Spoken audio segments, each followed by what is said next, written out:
Assalamualaikum warahmatullahi wabarakatuh. Alhamdulillah wassalatu wassalamu ala Rasulillah. Pertanyaan pertama, bolehkah kita mendoakan yang lain selain hidayah kepada non-muslim ketika mereka masih hidup? Seperti apa misalnya? Mendoakan keburukan mungkin? Saya sudah bahasakan kalau seandainya seseorang berbuat buruk, misal ada negara-negara non-muslim yang pemimpinnya menyiksa kaum muslimin, menyusahkan hidup mereka. Bolehkah kita mendoakan agar mereka dihancurkan? Boleh. Karena mereka melakukan satu kesalahan yang memang itu berefek tidak baik kepada kaum muslimin, itu boleh saja. Nabi SAW pernah mendoakan beberapa suku Arab yang membunuh beberapa orang sahabat beliau SAW. Tetapi kalau dipertemukan antara mendoakan keburukan dengan kebaikan, tetap ulama mengatakan tata keramanya dalam doa lebih baik mendoakan hidayah. Lebih baik mendoakan hidayah, dapat petunjuk. Ada orang yang utang sama kita nggak bayar, ada orang yang menggunjing, ada orang yang memfitnah, ada orang yang menipu. Bolehkah kita doakan kehancuran walaupun bukan muslim? Walaupun muslim, boleh. Hak kita terzalimi. Dan itu bisa diterima sama Allah SWT karena dia terzalimi. Tetapi setelah doa kita diijabah, misal kita bilang, ya Allah lumpuhkan kakinya, ya Allah begini dan begitu, lalu Allah kabulkan, selesai, kakinya lumpuh tabrakan, masuk, tidak bisa lagi jalan atau masuk rumah sakit dirawat, udah dikabulkan, selesai, sampai situ saja. Tapi kalau kita doakan hidayah buat dia, ya Allah bukakan hatinya, berikan hidayah, masukkan iman dalam hatinya agar dia mau membayar utangnya, lalu Allah kabulkan, masuk iman dalam hatinya, dia dapat ilmu, mulai ikut pengajian, dengan hikmahnya Allah kita nggak tahu.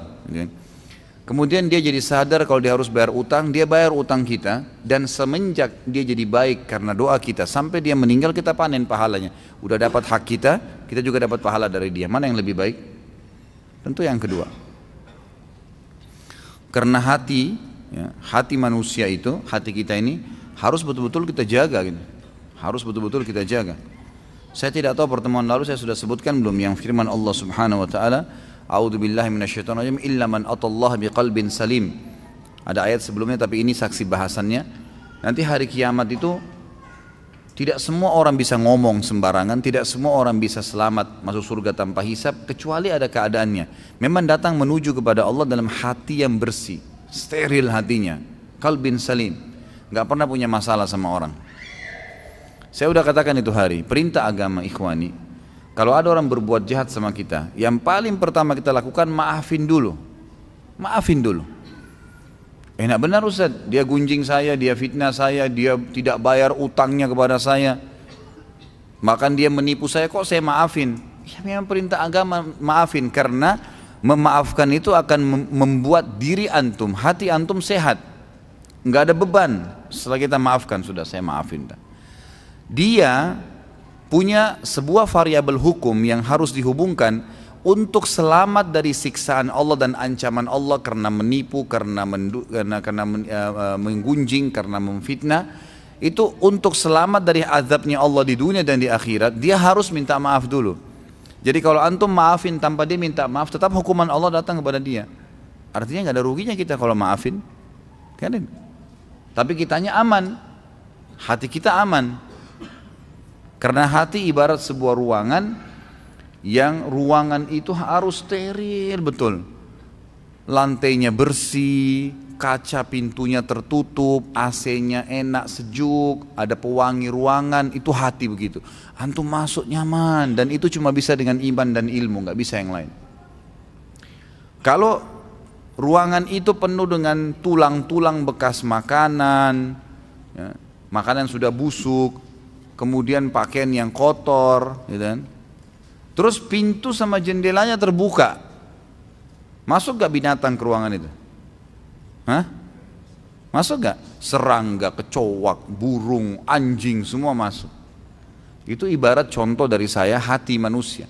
Kalau hati manusia itu banyak penyakitnya, sangka buruk, cemburu berlebihan, ya, kemudian iri dengki, penuh dengan masalah, tidak mau memaafkan orang lain, hatinya masalah. Kemudian dia memang tidak menutup dirinya, tidak coba bertaubat, dibuka jendela sampai itu, maka makan banyak. Sekarang harus disterilin, dibersihin semua, ditutup kembali pintu dan jendela, AC-nya didinginkan, dikasih pewangi ruangan, ditempel semua, dicat kembali tembok yang sudah kotor, baru jaga. Harus begitu. Caranya adalah memang kita harus lebih banyak melunakkan hati kita dengan memaafkan, bertaubat kepada Allah, merasa cukup dengan apa yang Allah berikan, gitu kan? Seperti itu. Kembali ke pertanyaan tadi. Jadi saya tidak tahu ini maksudnya selain hidayah apa yang dimintai. Tapi kalau hidayah adalah sesuatu yang sangat baik. Tapi kalau dia berbuat zalim, muslim atau tidak, antum doakan keburukan bisa. Tapi kalau antum doakan kebaikan agar dapat hidayah lebih baik. Yang tidak boleh, ada orang kafir tanpa sebab, nggak ada hubungannya. Tetangga antum baik-baik saja, tetangga. Cuman dia memang belum dapat hidayah, belum masuk Islam. Ya Allah matiin tetangga saya itu. Nah, nggak ada hubungannya, nggak ganggu, nggak apa. Nah ini nggak boleh. Kenapa kok harus didoakan begitu? Gitu kan? Lihat lewat ada mobil, kayaknya Nasrani itu. Ya Allah tabrakin mobilnya. Nah, kata Nabi SAW apa? Khairun nas, anfa'um linnas. Orang Muslim yang paling baik, yang paling bermanfaat bagi manusia.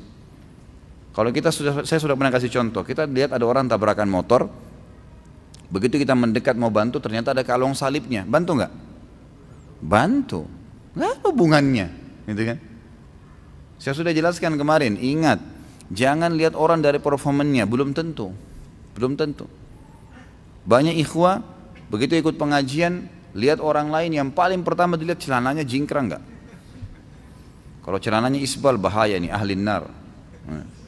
Nggak boleh, bukan itu yang dilihat. Ini perempuan yang dekatin saya ini pakai jilbab besar nggak? Kalau enggak, kayaknya bukan golongan. Nggak bisa, nggak boleh begitu.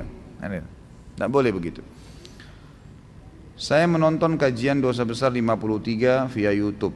Pada sesi tanya jawab, kita dilarang sholat di masjid yang berhiasan emas. Lalu bagaimana di Mekah? Pada kiswanya saya mendapatkan referensi disulam dengan benang yang mengandung emas. Ya. Tentu yang dilarang adalah membangun masjid dari emas, kan gitu. Itu yang dilarang. Sama halnya begini, lebih untuk jelasnya saya kasih contoh lain dulu. Laki-laki tidak boleh menggunakan baju dari sutra. Sudah pernah kita bahas tuh, salah satu dosa besar. Ulama membahas, ini kan kalau sutra semua. Bagaimana kalau ada baju batik, ada satu talinya benangnya sutra asli. Bolehkah dipakai? Sama hukum air. Air itu di dalam riwayat disebutkan, apapun yang terjatuh di dalam air tersebut selama tidak mengubah rasa, bau, warna, tetap suci. Kan itu. Berarti sesuatu yang sedikit itu tidak mempengaruhi sesuatu yang besar dalam beberapa hal yang berhubungan dengan agama kita ini. Kan gitu. Jadi kalau seandainya memang ada orang cat menggunakan campuran dengan emas di masjidnya, ini pendapat ulama mengatakan tidak masuk dalam umumnya larangan tadi, kecuali memang dia buat semuanya emas, itu lain. Yang saya tidak tahu ya, kalau antum memang sudah dapatkan referensi memang digunakan dengan sulam emas, itu saya nggak tahu. Tapi yang saya tahu selama ini memang digunakan istilah emas, gitu kan? Kincir airnya, Ka'bah itu emas, pintunya itu emas dan seterusnya. Tapi saya terus terang pribadi belum pernah mengetahui apa itu benar emas murni semua atau enggak, gitu kan? Saya tidak tahu. Dan yang saya tahu memang ada larangan yang menyebutkan tentang tidak bolehnya kalau semuanya emas, gitu kan? Dalam arti kata di sini berlebih-lebihan. Tanda-tanda hari kiamat adalah umat Islam ini banyak yang membangun masjidnya dengan berlebih-lebihan. Ada hadis yang ana tidak faham mengenai perlengkapan bertani ya. Apa ini akhi? Siapa yang nulis nih? Mengenai perlengkapan bertani ya, tidak boleh disimpan dalam rumah.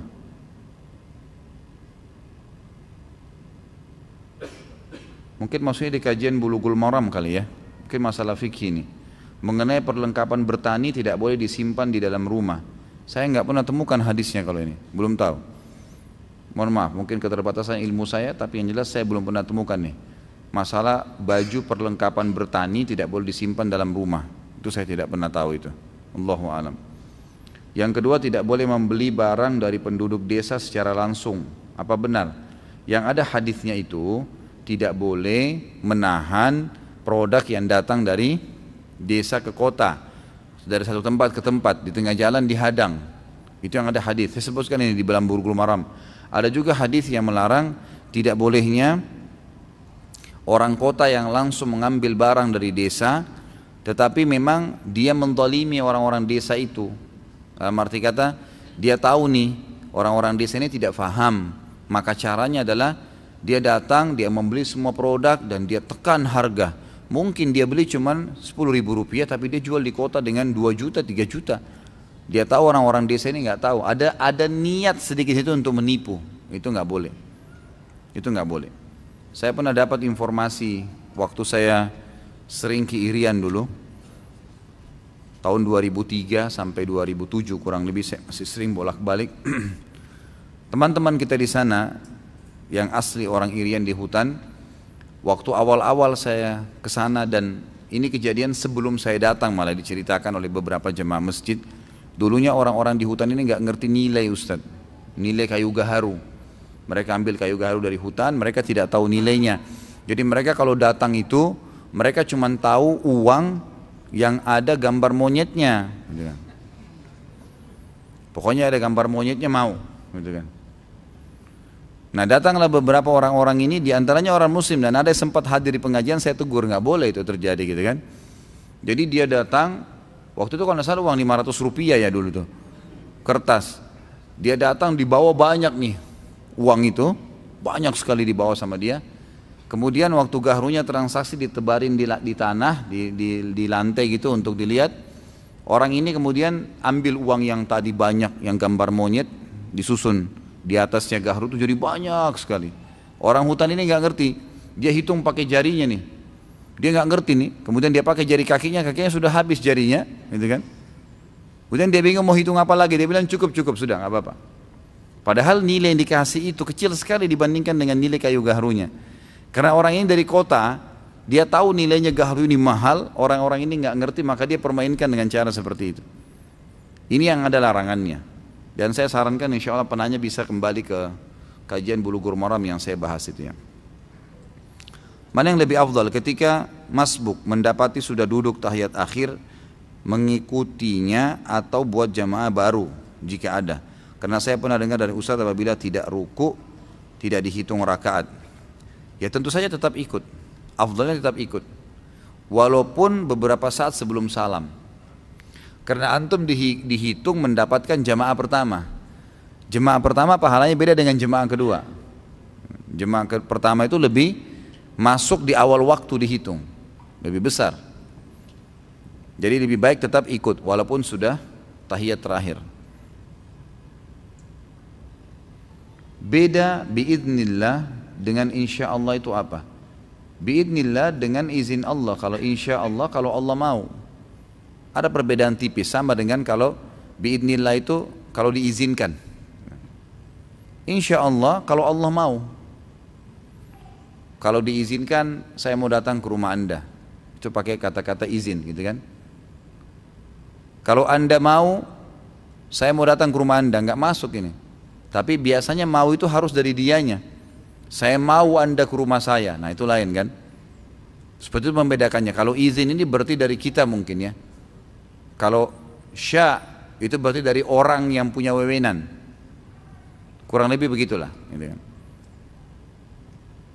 Bagaimana orang yang mati syahid namun masih ada hutangnya, apakah tetap masuk surga?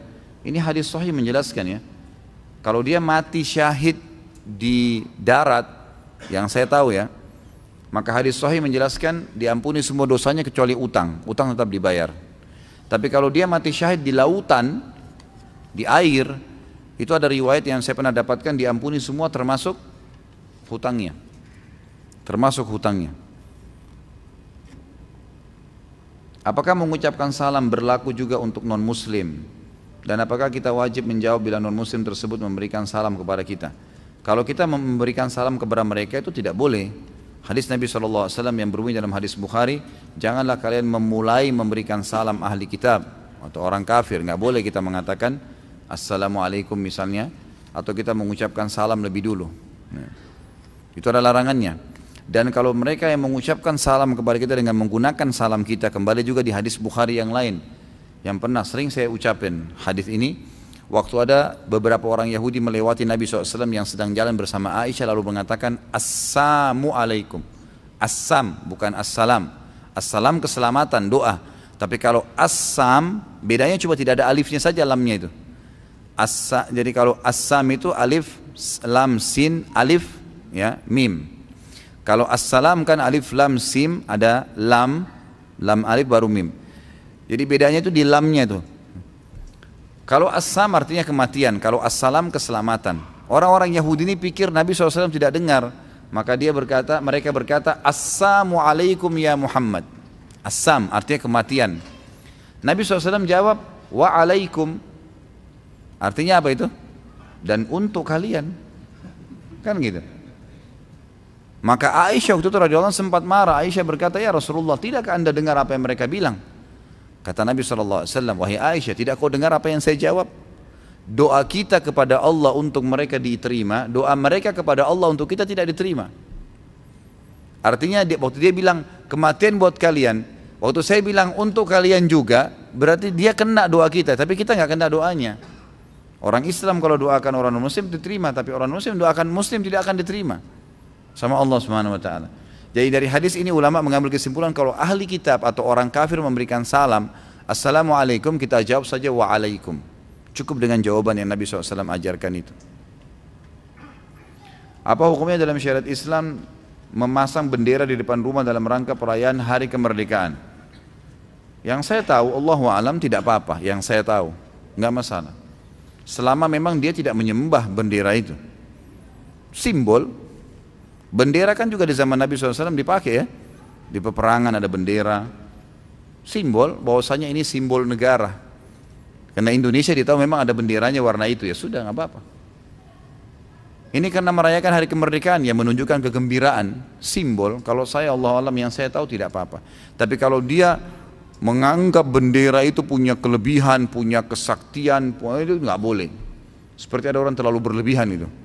Saya pernah lewat di salah satu di depan kantor aparat keamanan kita di salah satu kota di Indonesia ini, tidak sengaja begitu pas saya mau lewat, rupanya mereka mau turunkan bendera tuh di dalam pagar mereka.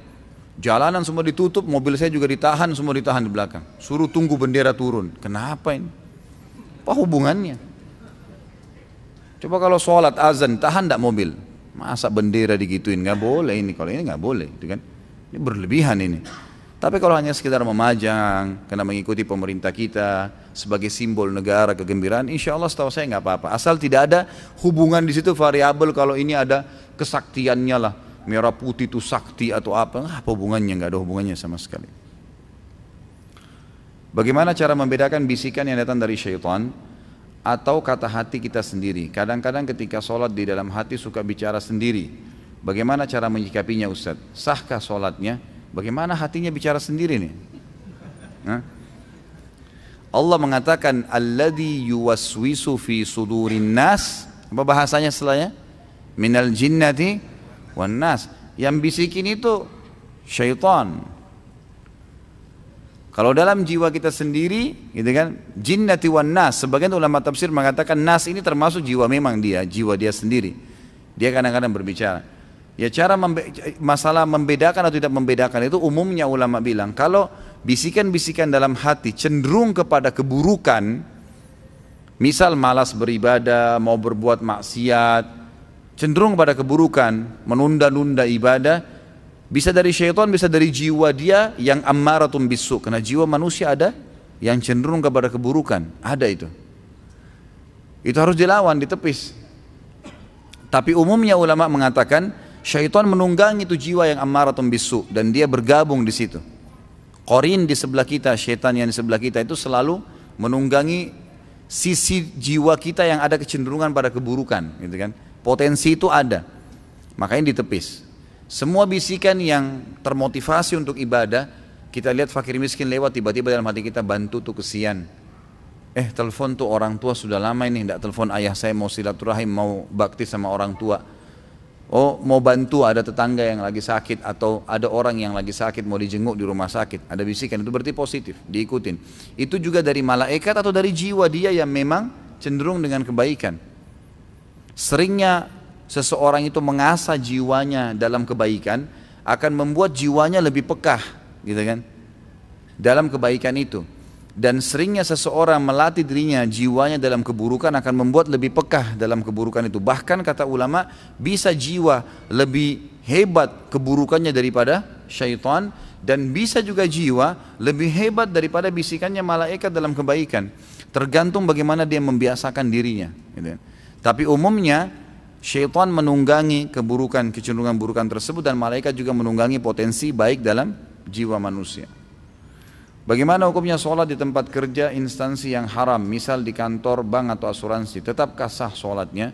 Kalau musolah yang dipakai atau bangunan itu ya, murni semuanya dari hasil penghasilan yang haram, maka nggak boleh dipakai, tidak boleh. Tapi kalau ada sumber penghasilan yang lain, misal ada satu building besar, kemudian di situ ada banyak penyewa, ada perusahaan ini, ada perusahaan ini, perusahaan ini, lalu kemudian ya, yang punya building ini pengelola baik saja, hasilnya mungkin dari uang yang boleh saja, yang tidak ada masalah, dia buat musola. Tapi di situ ada perusahaan-perusahaan yang haram yang menyewa, itu nggak apa-apa. Tapi kalau fasilitas dari uang yang haram, dimanapun dia berada nggak boleh. Yang saya tahu nggak boleh, kan gitu. Dan memang antum harus bisa menerima ini. Saya sudah sering bahasakan ikhwah dan akhwat sekalian. Tolong kalau ada pertanyaan yang sedang disampaikan kepada siapapun, bukan cuma saya, siapapun asatidzah yang antum sampaikan, apa yang disampaikan secara hukum syar'i itu yang kami ketahui, dan memang itu hukum Allah, harus bisa diterima gitu. Kadang-kadang soalnya ada ikhwah dan akhwat ini, dia punya kecenderungan dengan satu keburukan, lalu ditanya dengan retorika tertentu supaya ustadznya terjebak dalam sebuah sisi, lalu memberikan dia fatwa seakan-akan itu boleh. Hati-hati akhi, hati-hati ukhti, kalian sendiri yang bertanggung jawab tuh. Karena si da'i hanya memberikan sesuai dengan apa yang dia fahamin. Kata Nabi SAW dalam hadis Bukhari kepada para sahabat, sahabat itu ada, siapa yang aku hukumi perselisihan dia dengan saudaranya sesuatu yang salah karena argumen yang dia milikin, maka sebaiknya dia bertakwa sama Allah dan dia kembalikan hak saudaranya. Karena kalau tidak, berarti dia sudah sengaja menjurumuskan dirinya, jiwanya kepada api neraka. Jadi nggak bisa, hati-hati. Kadang-kadang kalau sudah disampaikan, dan karena gini ikhwah, sekali saya kasih contoh yang lain. Kalau ada di antara antum yang hadir, pernah ada yang tanya sama saya, Ustadz saya kerja di bank konvensional, ini saya sudah dengar Ustadz bilang riba haram, nggak boleh gini. Tapi kalau saya berhenti Ustadz, saya mau berikan makan anak istri saya dari mana? Saya tanya balik, lalu antum maunya apa nih? Saya bilang halal. Nggak mungkin lah, haram, saya mempertaruhkan akhirat saya itu. Gara-gara antum saya bilang nggak boleh, keluar akhi dari situ, ikhtiar, minta kepada Allah SWT. Harus bangkitkan sebuah keyakinan, memang Allah SWT pemberi rezeki, huwa razzaq, dzul quwwatil matin. Allah itu pemberi rezeki yang non-stop, gitu kan? Dari awal diciptakan langit sampai hari kiamat, non-stop air hujan diturunkan, non-stop buah-buahan. Pernah antum temukan ada buah di pasar kosong? Bukan karena pedagang dan petani itu, Allah yang adakan tuh. Habis buah ini, muncul buah ini, habis sayur. Ada bahkan sayur dan buah tidak pernah habis panjang tahun.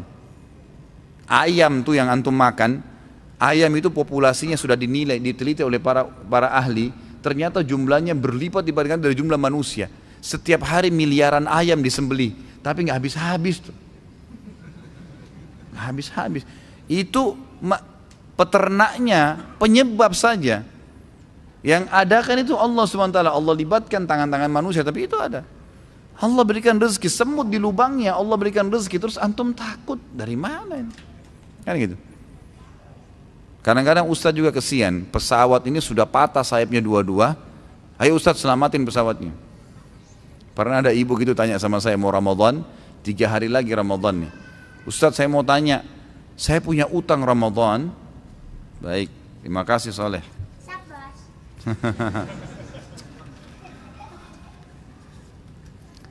Dia punya utang tiga hari lagi mau Ramadan. Utangnya 6. Ustaz, ini 3 hari lagi Ramadan nih. Utang saya 6 hari. Bagaimana Ustaz? Coba kira-kira antum kalau jadi saya mau jawab apa tuh? Pesawat sudah patah sayapnya dua-dua, selamatin. Saya bilang, ibu kemana 11 bulan bu? Kok sekarang baru nanya? Ya taubat, bayar 3 hari itu. 2 hari, bukan 3 hari, karena 1 hari sebelum Ramadan nggak boleh puasa. Hari syak namanya, nggak boleh. Jadi tinggal 2 hari. Lalu taubat kepada Allah, bayar 2 hari, 4 harinya bayar habis Idul Fitri nanti. Tapi jangan ulangin, gitu kan? Jadi hati-hati, jangan sampai menjebakkan diri dan juga ustadznya kepada pertanyaan yang akhirnya seakan-akan antum cuma mau mengelak saja. Ada kemarin orang yang beritakan kepada saya, semoga Allah mudahkan beliau taubat gitu kan. Ternyata saudara kita ini dari negeri yang jauh, negeri non-muslim, saya nggak usah sebutin juga. Beliau juga sering ikutin pengajian kita. Tiba-tiba saya di WhatsApp sama beliau, Ustadz Khalid, saya ikut ceramah, dikirim foto saya yang dinonton di laptopnya dia. Terus dia bilang, saya ini Ustadz punya uang yang saya dapatkan dari judi. Dari judi. Jumlahnya itu dia tulis 3 juta US. 3 juta US itu besar ya. 1 juta US itu sekarang 13 miliar, 36 miliar. Apa yang saya harus lakukan dengan dana itu? Kira-kira boleh nggak itu dipakai haji, rumah anak yatim, sedekah, apalah macam-macam ditulisin. Saya lihat WhatsApp-nya kebetulan malam, belum saya jawab.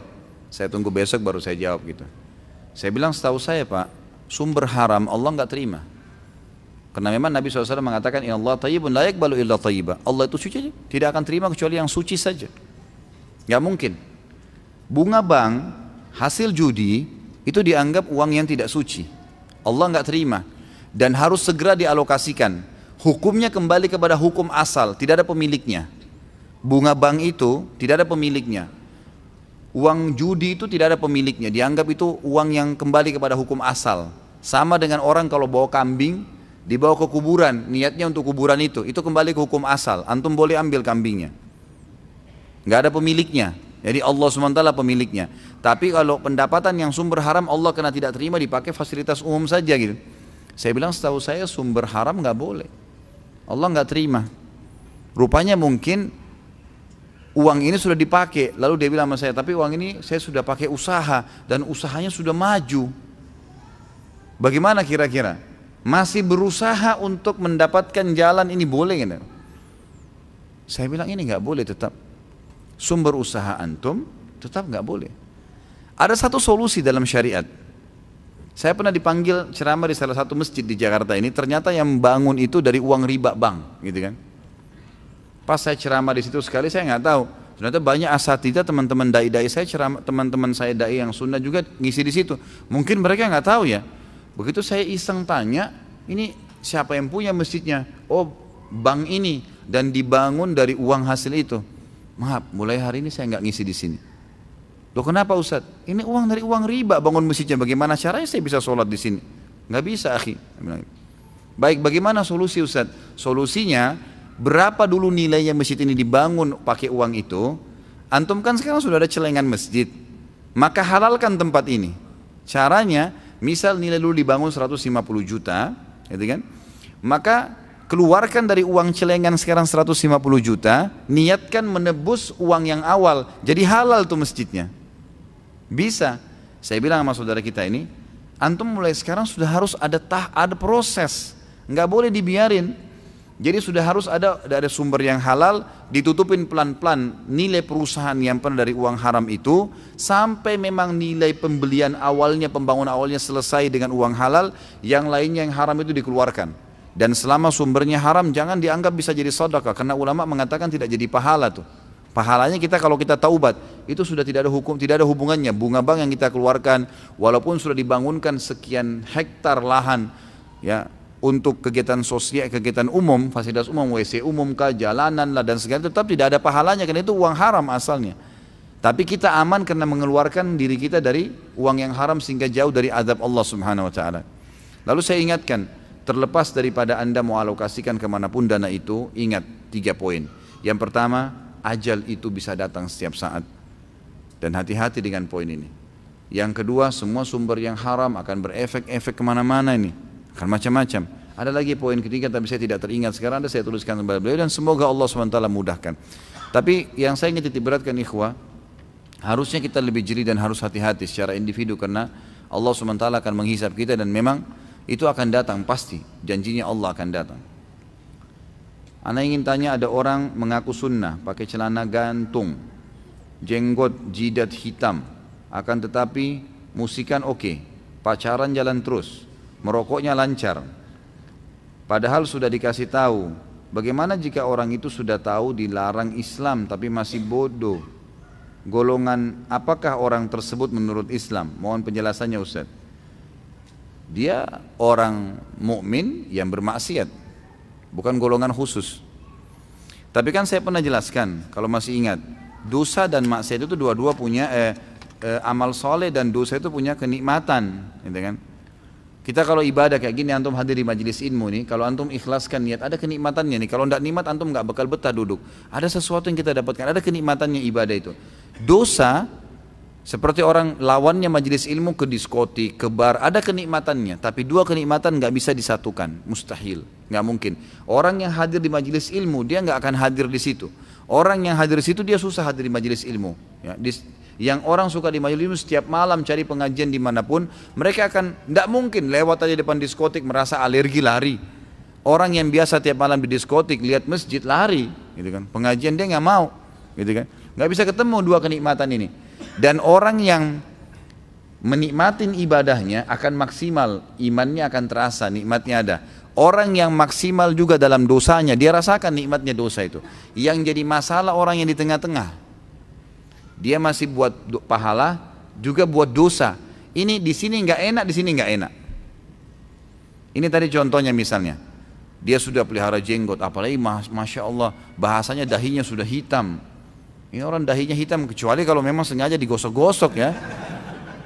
Pakein arang panas, arang lah atau apa mungkin lain. Kalau murni dia sujud itu nggak semua orang sujud itu bisa hitam dahinya, nggak bisa. Itu simat, ciri khasnya para sahabat. Allah sebutkan dalam Al-Quran itu, simahum fi wujuhihim min athari sujud. Cirinya para sahabat, Nabi SAW dan para sahabat, dahi mereka itu hitam sekali. Memang begitu ciri khasnya.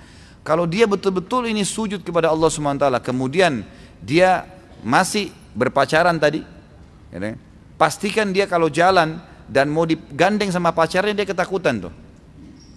Karena dia masih ada ibadahnya, tapi juga masih maksiat.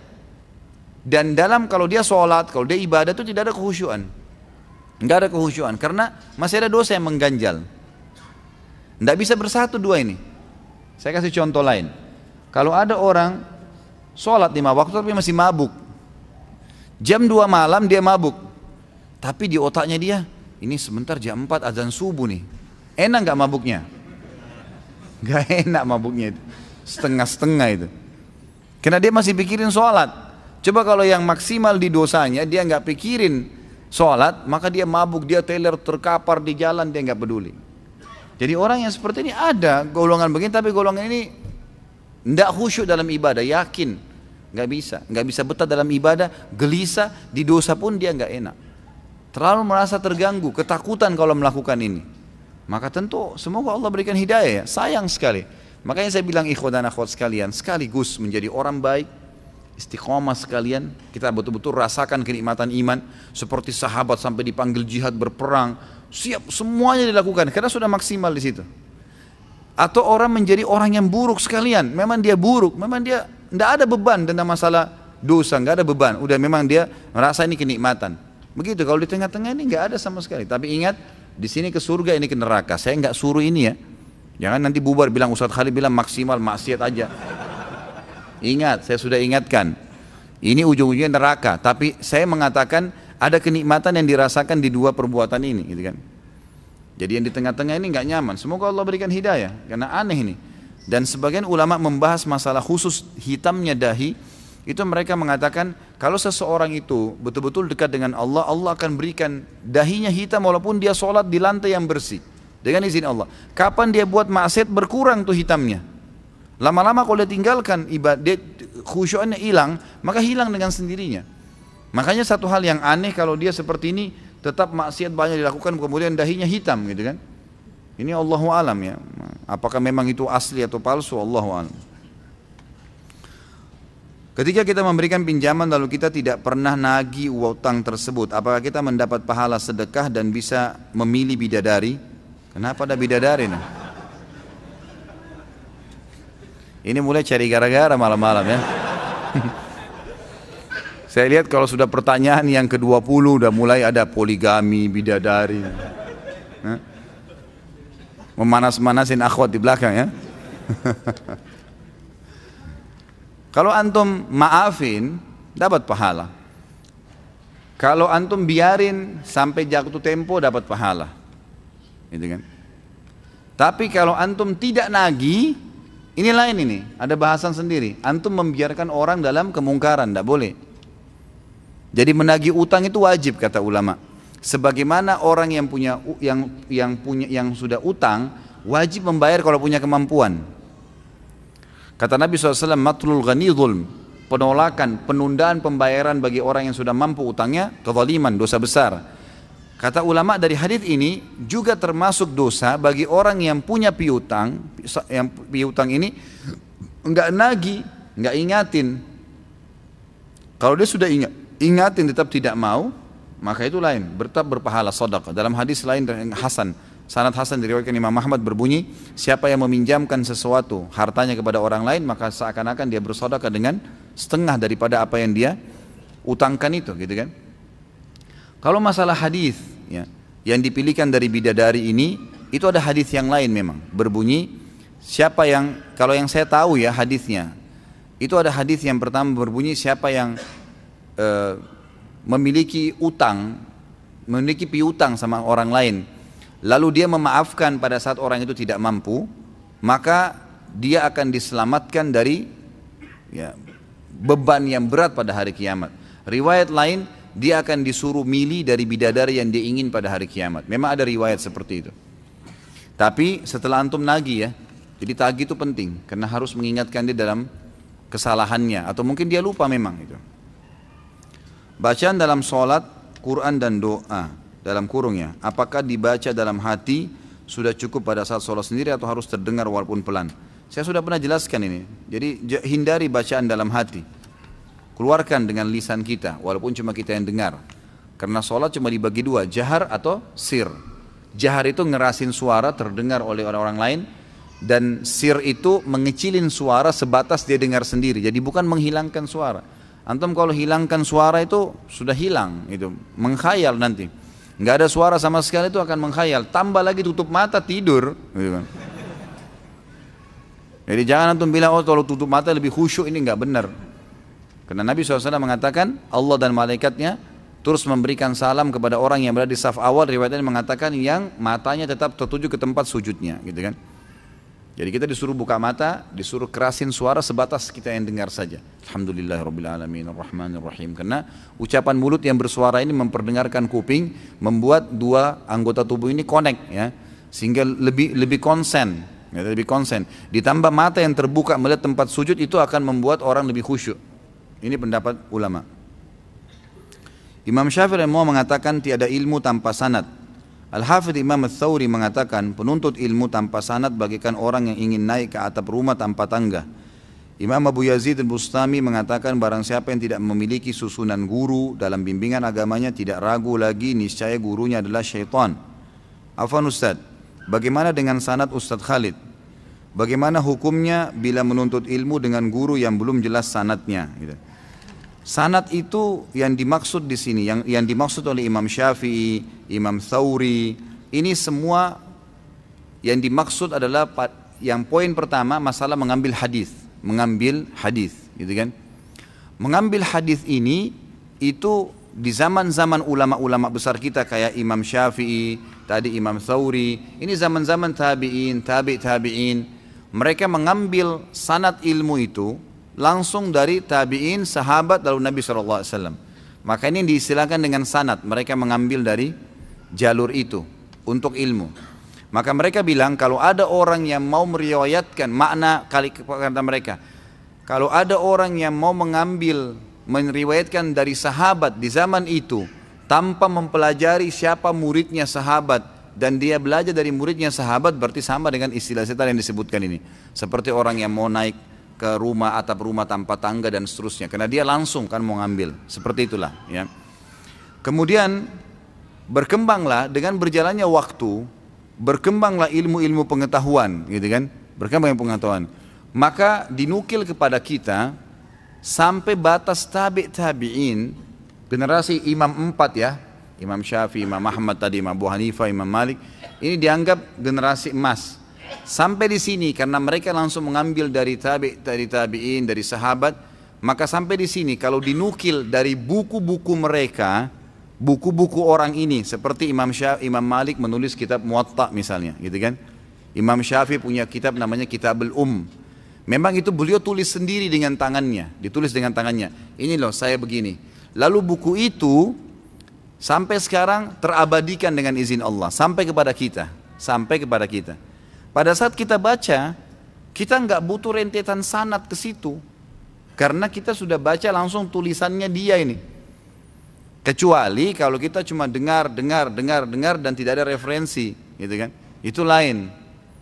Seperti yang kami lakukan pada saat kami kuliah di Madinah dulu, itu memang guru-guru kami mendatangkan buku-buku induk, buku-buku Imam Syafi'i misalnya, ini ini bukunya Imam Malik, kitab Muwatta, ini bukunya Imam Ahmad, ada Musnad Imam Ahmad. Didatangkan buku-buku itu lalu kami pelajari. Ini dipelajari. Imam Ahmad mengatakan saya dengar dari guru saya bernama Hamad dan sampai ke Nabi SAW. Nah karena buku-buku ini ditulis langsung oleh mereka, maka dan itu oleh ulama-ulama yang datang setelahnya memang dijaga buku itu. Karena mereka ada yang tidak ketemu sama Imam Ahmad, maka buku-buku tulisan mereka langsung dibawa ke sini, gitu kan. Seperti antum sekarang kalau beli buku, penulis seorang ustadz yang ditulis buku. Antum mungkin belum pernah ketemu. Antum baca dalilnya jelas, tuntunannya jelas, ayatnya jelas, hadisnya jelas, gitu kan. Nah, kita terima. Apakah kita harus punya sanad langsung ke dia? Nggak bisa, gitu kan. Karena sudah ada jelas orang ini menulis, kecuali kalau nggak ada tulisan. Jadi yang kami pelajari langsung ke buku-buku induk itu. Saya nggak punya sanad langsung ke Imam Syafi'i atau ke Imam Malik gitu kan. Tapi buku-buku induk mereka dipelajari dari guru-guru kami juga yang belajar dari gurunya dan seterusnya. Dan itu hampir sama semua. Di Masjid Nabawi dulu seperti itu. Ulama-ulama yang kami hadiri, ada Syekh Atiyah dulu di Masjid Nabawi. Ada banyak diantara ulama-ulama yang mungkin saya tidak sebutkan semua namanya. Itu memang mereka menukil dari guru-guru mereka juga gitu kan. Dari buku-buku induk ini, buku-buku induk langsung. Buku-buku mereka juga yang mereka tulis sekarang, itu diambil dari langsung buku induk gitu. Sekarang misal contoh, kalau antum baca buku-buku hadis, sekarang buku-buku hadis itu, atau buku mungkin yang menyebutkan tentang fadilah gitu kan. Saya misalnya menyusun tentang sholat, fadilah sholat 5 waktu. Lalu saya menulis, ada sebuah hadis yang diriwayatkan oleh Abu Hurairah radhiyallahu anhu atau Abdullah bin Umar melalui bahwasanya Nabi SAW berkata seperti ini hadisnya. Dibawa dalam kurung HR hadis riwayat Bukhari. Sudah selesai. Kita sebagai penuntut ilmu, kalau yang sudah faham, dia sudah belajar, Imam Bukhari ini punya syarat khusus menulis bukunya. Dia betul-betul menelusuri jalur ini yang luar biasa nih. Siapa yang Imam Bukhari itu punya syarat, kalau dia dengar ada seseorang pernah punya hadis, dia harus ketemu sama orangnya. Syaratnya Imam Bukhari itu, makanya hadisnya jadi hadis sahih. Dia datang temuin, walaupun jauh, didatangin, ditemuin, dipastikan, Anda si fulan, iya. Anda benar dengar hadis dari sahabat Nabi ini, dari tabi'in ini, dia bilang iya. Baik, setelah itu dia telusurin di kampung itu, negeri itu, orang ini dikenal nggak? Gitu. Orang ini dikenal nggak? Nah ternyata ada guru-gurunya, ada murid-muridnya, ada pujian ulama, maka diambil oleh Imam Bukhari rahimahullah. Nah Imam Bukhari sudah menyimpulkan buat kita bukunya, Sahih Bukhari. Sekarang malah Ibnu Hajar merincikan lagi dengan Fathul Bari 13 jilid kitab. Sudah ada lengkap nih, sekarang masuk Indonesia juga sudah ada. Kita sekarang, karena mereka-mereka ini yang langsung menelusurin itu, mengikuti jalur sanad langsung ke Nabi SAW, dan sudah diringkaskan dalam bentuk buku, lalu kita menukil itu sudah sama saja. Jadi kita tidak butuh susun sanad khusus karena kita nggak ketemu sama beliau nih. Gitu. Tapi karena dia menulis buku maka masuk di situ. Mudah-mudahan bisa ditangkap maksudnya ya. Seperti itulah ya. Apakah keturunan Rasulullah SAW terputus? Bila tidak, siapa dan di mana keturunan Rasulullah SAW, dan siapakah wali songo ada di Indonesia, dan siapa para habib yang terdapat di Yaman atau Indonesia dan lain-lain. Keturunan Nabi SAW tidak terputus. Ada keturunan Nabi SAW, dan kita selalu membaca di dalam tahiyat kita kan, Allahumma salli ala Muhammadin wa ala ali Muhammad. Kata-kata wa ala ali Muhammad itu berarti keluarganya Nabi SAW, istri-istrinya, anak-anaknya, tidak terputus itu. Ada riwayat lain juga sanadnya hasan, diriwayatkan oleh Imam Ahmad, bunyinya Allahumma salli ala Muhammadin wa azwajihi wa dzurriyyatihi. Ya Allah, berikanlah salam dan salawat kepada Nabi SAW dan istri-istrinya juga keturunannya. Jadi keturunan Nabi tidak terputus, memang ada. Hadis tentang Imam Mahdi yang akan keluar di akhir zaman, kata Nabi SAW, akan keluar dari keturunanku, gitu kan? Begitu. Orang yang sama dengan namaku, sama dengan poster tubuh dan paras wajahku. Kata sebagian ulama hadis dari turunan Hasan radhiyallahu anhu. Sama mukanya Nabi, sama kulitnya, sama namanya Muhammad bin Abdullah, tapi tidak sama dengan akhlakku. Karena mungkin tidak mungkin sama dengan akhlak Nabi SAW. Yang akan keluar dari Madinah, lalu ke Mekah dan dibaiat oleh 300 orang, kemudian dia menuju ke negeri Syam sampai di masjid yang terkenal dengan Menara Putih, Masjid Menara Putih. Di sana dia mau sholat asar, kemudian turunlah Isa alaihissalam dan menjadi makmum ya, kepada dia, lalu kemudian bersama-sama ke Palestina. Tentu ini riwayatnya panjang, saya ringkaskan. Tapi di sini ada perkataan Nabi SAW yang mengatakan akan keluar dari keturunanku. Jelas ada keturunan Nabi SAW, gitu kan? Jadi ini tidak mungkin terputus kalau yang saya tahu. Kalau siapa keturunan Nabi SAW, ya siapa saja yang punya jalur nasab kepada Nabi SAW, gitu kan? Siapa saja. Ya memang kalau dia punya sanad, memang dia memang nasab, masuk jalur nasabnya, dia bilang saya, ayah saya namanya fulan, kakek saya namanya, dan sampai ke Nabi SAW, ya itu berarti keturunan Nabi SAW. Berlaku itu. Dan saya tahu kalau di Indonesia ini, atau hampir di seluruh dunia ya, yang biasa diberikan julukan dengan habaib, atau dipanggil habib, itu memang mereka punya jalur. Mereka punya jalur keturunan yang langsung ke Nabi. Menurut bahasa yang saya tahu dari teman-teman ini, itu memang sudah ditulis, memang dijaga jalur nasabnya. Kalau memang betul ya berarti mereka keturunan Nabi SAW. Dan itu tidak dipungkiri ya, mau di Yaman, mau di Indonesia, mau dimanapun, karena memang Nabi SAW memastikan ada keturunannya ya, kan? Ada keturunannya. Cuma ini mumpung kan ada pertanyaan seperti ini, saya ingin mengirim risalah saya dan melalui ceramah ini, mudah-mudahan Allah ikhlaskan niat kita kepada para habaib, para saudara-saudara kita yang mengaku turunan Nabi SAW. Yang kami harapkan sebagai pengikut Nabi Muhammad SAW, antum ini para habaib berada di saf awal membela kakek antum gitu. Mestinya begitu. Para habib-habib yang terhormat, dan wallahi saya bersumpah di mimbar ini, kita ini mencintai Nabi SAW dan mencintai keluarganya dan keturunannya. Tidak ada yang kita benci. Ahli sunnah wal jamaah wajib mencintai keluarga Nabi SAW dan juga keturunannya. Kalau antum punya jalur nasab kepada Nabi SAW, antum orang yang paling pantas untuk kami cintai, dan kami selalu membacakan salawat untuk antum pada saat sholat.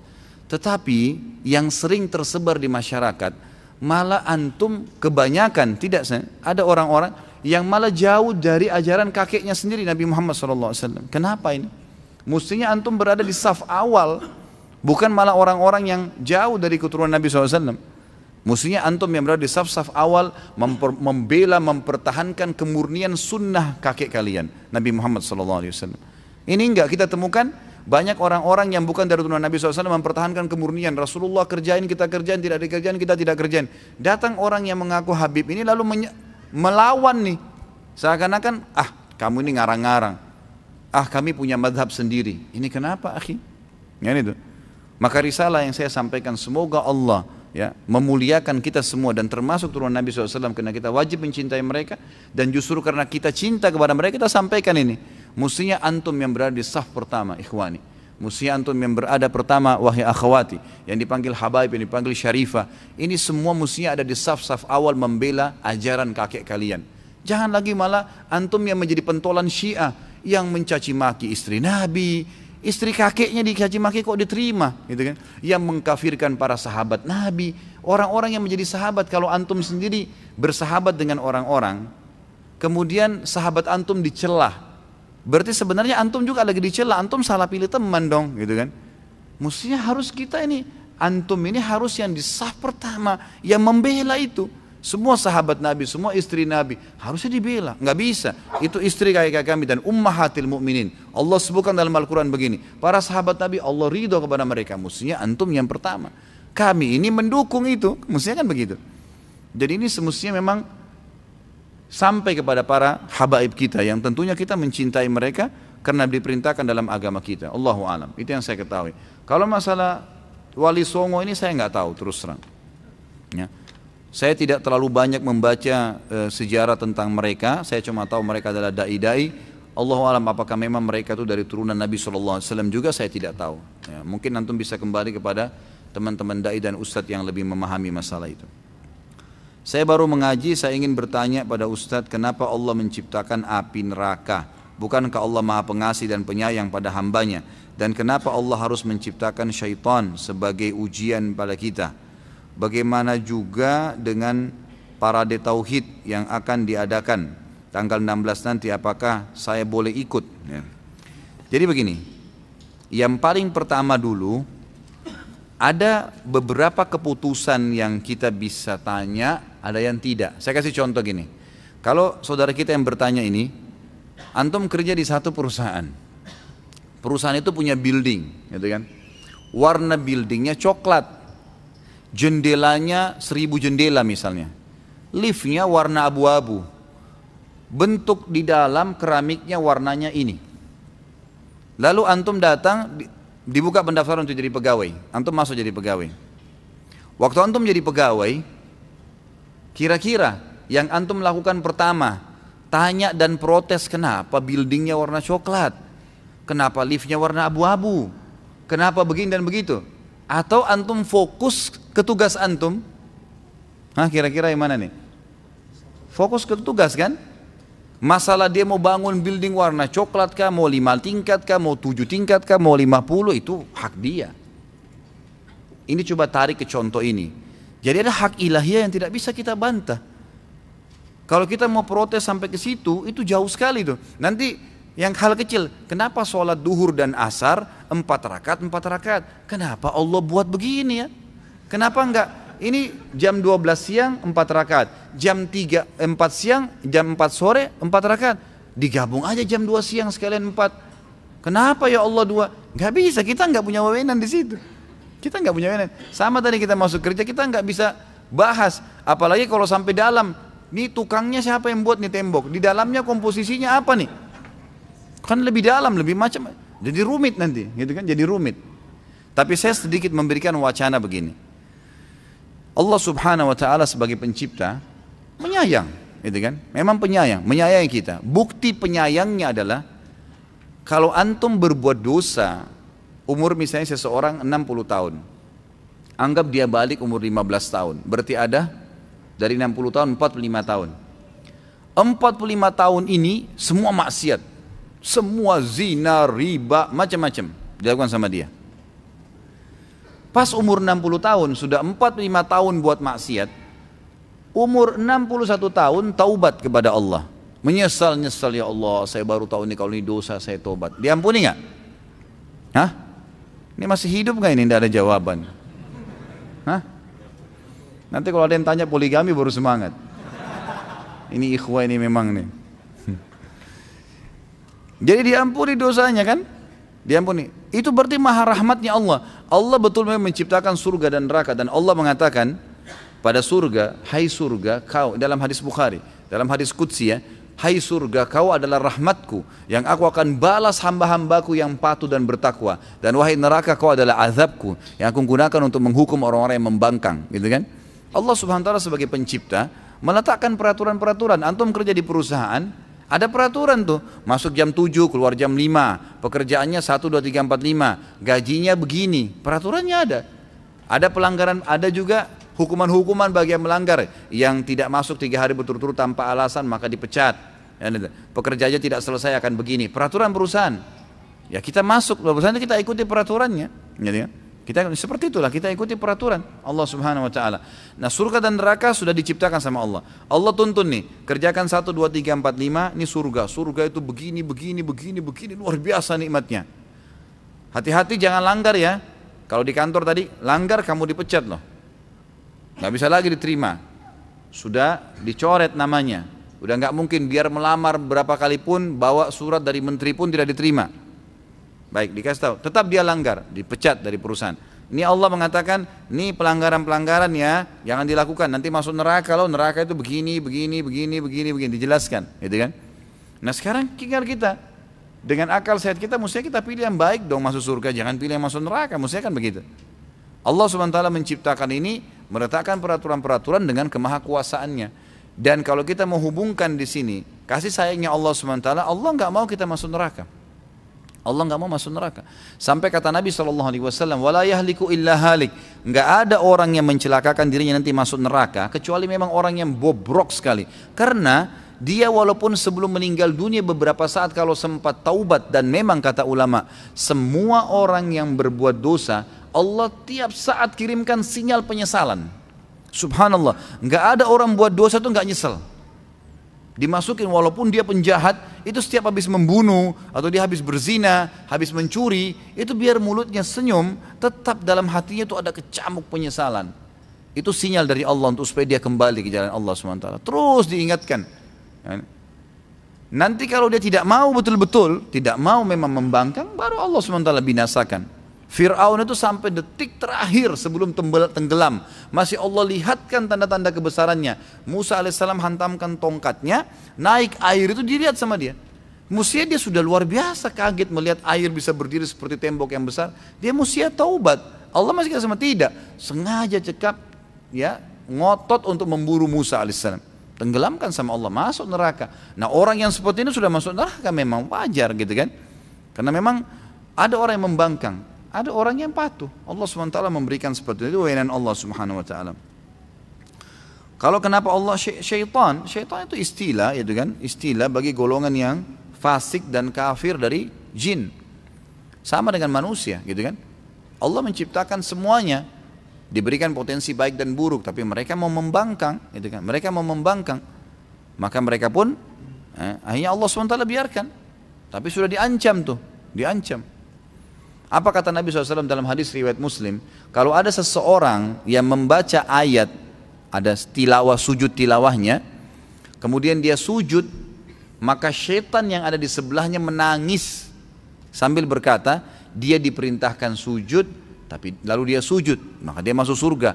Saya diperintahkan sujud, saya tidak mau sujud, maka saya masuk neraka. Syaitannya tahu tuh sebenarnya, tapi dia lakukan itu, dia lakukan, gitu kan? Sebagian ulama yang membahas masalah alam jin nih, alam jin, tentu ini tidak terlalu banyak dalilnya ya, tapi alam jin ini, di jin itu ada seperti manusia, ada yang beriman, ada yang fasik, ada yang kafir. Yang beriman ini namanya jin mukmin, tidak dikatakan syaitan, tapi yang fasik, muslim tapi masih berbuat dosa, serta yang kafir disatukan namanya syaitan. Nah golongan syaitan ini bisa bertaubat menjadi jin mukmin, bisa, kecuali iblis yang enggak. Satu saja ini yang Allah kekalkan dalam Al-Quran yang tidak akan pernah bisa taubat udah. Karena Allah sudah tunjuk dia karena dia membangkang kekal. Tapi pengikutnya dia bisa bertaubat. Buktinya kalau ada jin-jin syaitan-syaitan yang kafir atau yang mengganggu orang dengan sihir atau orang kesurupan, itu kalau disuruh syahadat dia masuk Islam. Gitu kan? Banyak terjadi itu. Jadi golongan syaitan pun itu bisa kalau mereka bertobat, kecuali iblis. Iblis memang sendiri. Allah SWT sudah sebutkan itu hak kausalitasnya Allah sebagai pencipta. Itu yang saya ketahui. Kalau masalah parade tauhid, kalau antum melihat di situ tidak ada indikasi politiknya, tidak ada maslahat pribadi, kan? Dan antum melihat situ ada mensyiarkan kekuatan kaum muslimin, saya tidak melihat ada pelanggaran. Saya pribadi tidak pelanggaran, karena ini bukan demo untuk parpol, untuk maslahat pribadi, bukan. Ini untuk menunjukkan kita ini umat Islam bertauhid, kan gitu. Dan ini Nabi SAW seringkali mengajak kaum muslimin untuk hadir di sholat Idul Fitri Idul Adha. Dan Nabi SAW menyuruh di Idul Fitri itu untuk keluar seluruh perempuan, termasuk yang berhalangan, termasuk orang tua, supaya mereka memperlihatkan jumlah kaum muslimin, gitu kan, jumlah mereka yang banyak. Di zaman sekarang ini banyak orang-orang yang menganggap remeh kaum muslimin. Saya tidak tahu niatnya teman-teman ini apa, insya Allah mudah-mudahan baik, gitu kan. Tapi kalau mereka niatnya baik memang untuk menunjukkan itu dan tidak ada indikasi politik di sini, tidak ada unsur maslahat pribadi, murni karena agama dan dilihat ini untuk menunjukkan bahwa saya umat Islam punya kekuatan, saya tidak melihat ada masalah di situ. Saya tidak melihat, asal tidak membuat kerusakan, tidak ada pelanggaran-pelanggaran syar'i ya. Jangan sampai ada perempuan yang ikut-ikutan, yang kelihatan auratnya, yang inilah, yang itu tuh jelas pelanggaran syar'i. Tapi kalau berhubungan sama politik, maslahat pribadi, maka ini sama sekali saya pribadi tidak mendukung. Karena pertanyaannya datang kepada saya ya. Kalau ada teman-teman yang punya ijtihad, Allahu alam, saya tidak pernah menyalahkan siapapun. Bagaimana pendapat dan nasihat untuk situasi di keluarga yang belum bisa menerima kalau salaman tangan antara ipar, sepupu, itu tidak boleh. Berikan gambaran, nasihat, berikan apa adanya, sampaikan. Mau salaman, maaf, saya mengetahui ada hadis Nabi yang tidak boleh. Kata Nabi SAW, saya tidak bersalaman dengan wanita, ya, maksudnya di sini wanita yang bukan mahram. Dalam hadis lain dikatakan, seseorang di antara kalian ditusuk dengan besi yang tajam, gitu kan, lebih ringan baginya dibandingkan dia menyentuh tangan yang bukan halal bagi dia. Maksudnya kulit perempuan atau laki-laki yang bukan halal bagi dia. Ada hadis Nabi. Kita jelaskan. Yang membuat orang bisa menerima itu ilmu akhi, ilmu ukhti. Sampaikan apa adanya. Memang kita punya argumen kok melakukan. Tetapi dalam Islam tidak dilarang menegur ya. Banyak ikhwah dan akhwat kita tidak salaman, tapi juga tidak menegur. Enggak, menegurnya lain. Nabi SAW itu memberikan salam kepada siapapun di Madinah. Termasuk Nabi SAW memberikan salam kepada ummahat. Ya. Perempuan-perempuan yang ada di Madinah, Nabi SAW kalau lewat memberikan salam kepada mereka. Itu bukan pelanggaran agama. Yang tidak boleh berkhalwat berdua, itu lain. Bahkan Nabi SAW sering kali menziarahi, mendatangi rumahnya Ummu Hani.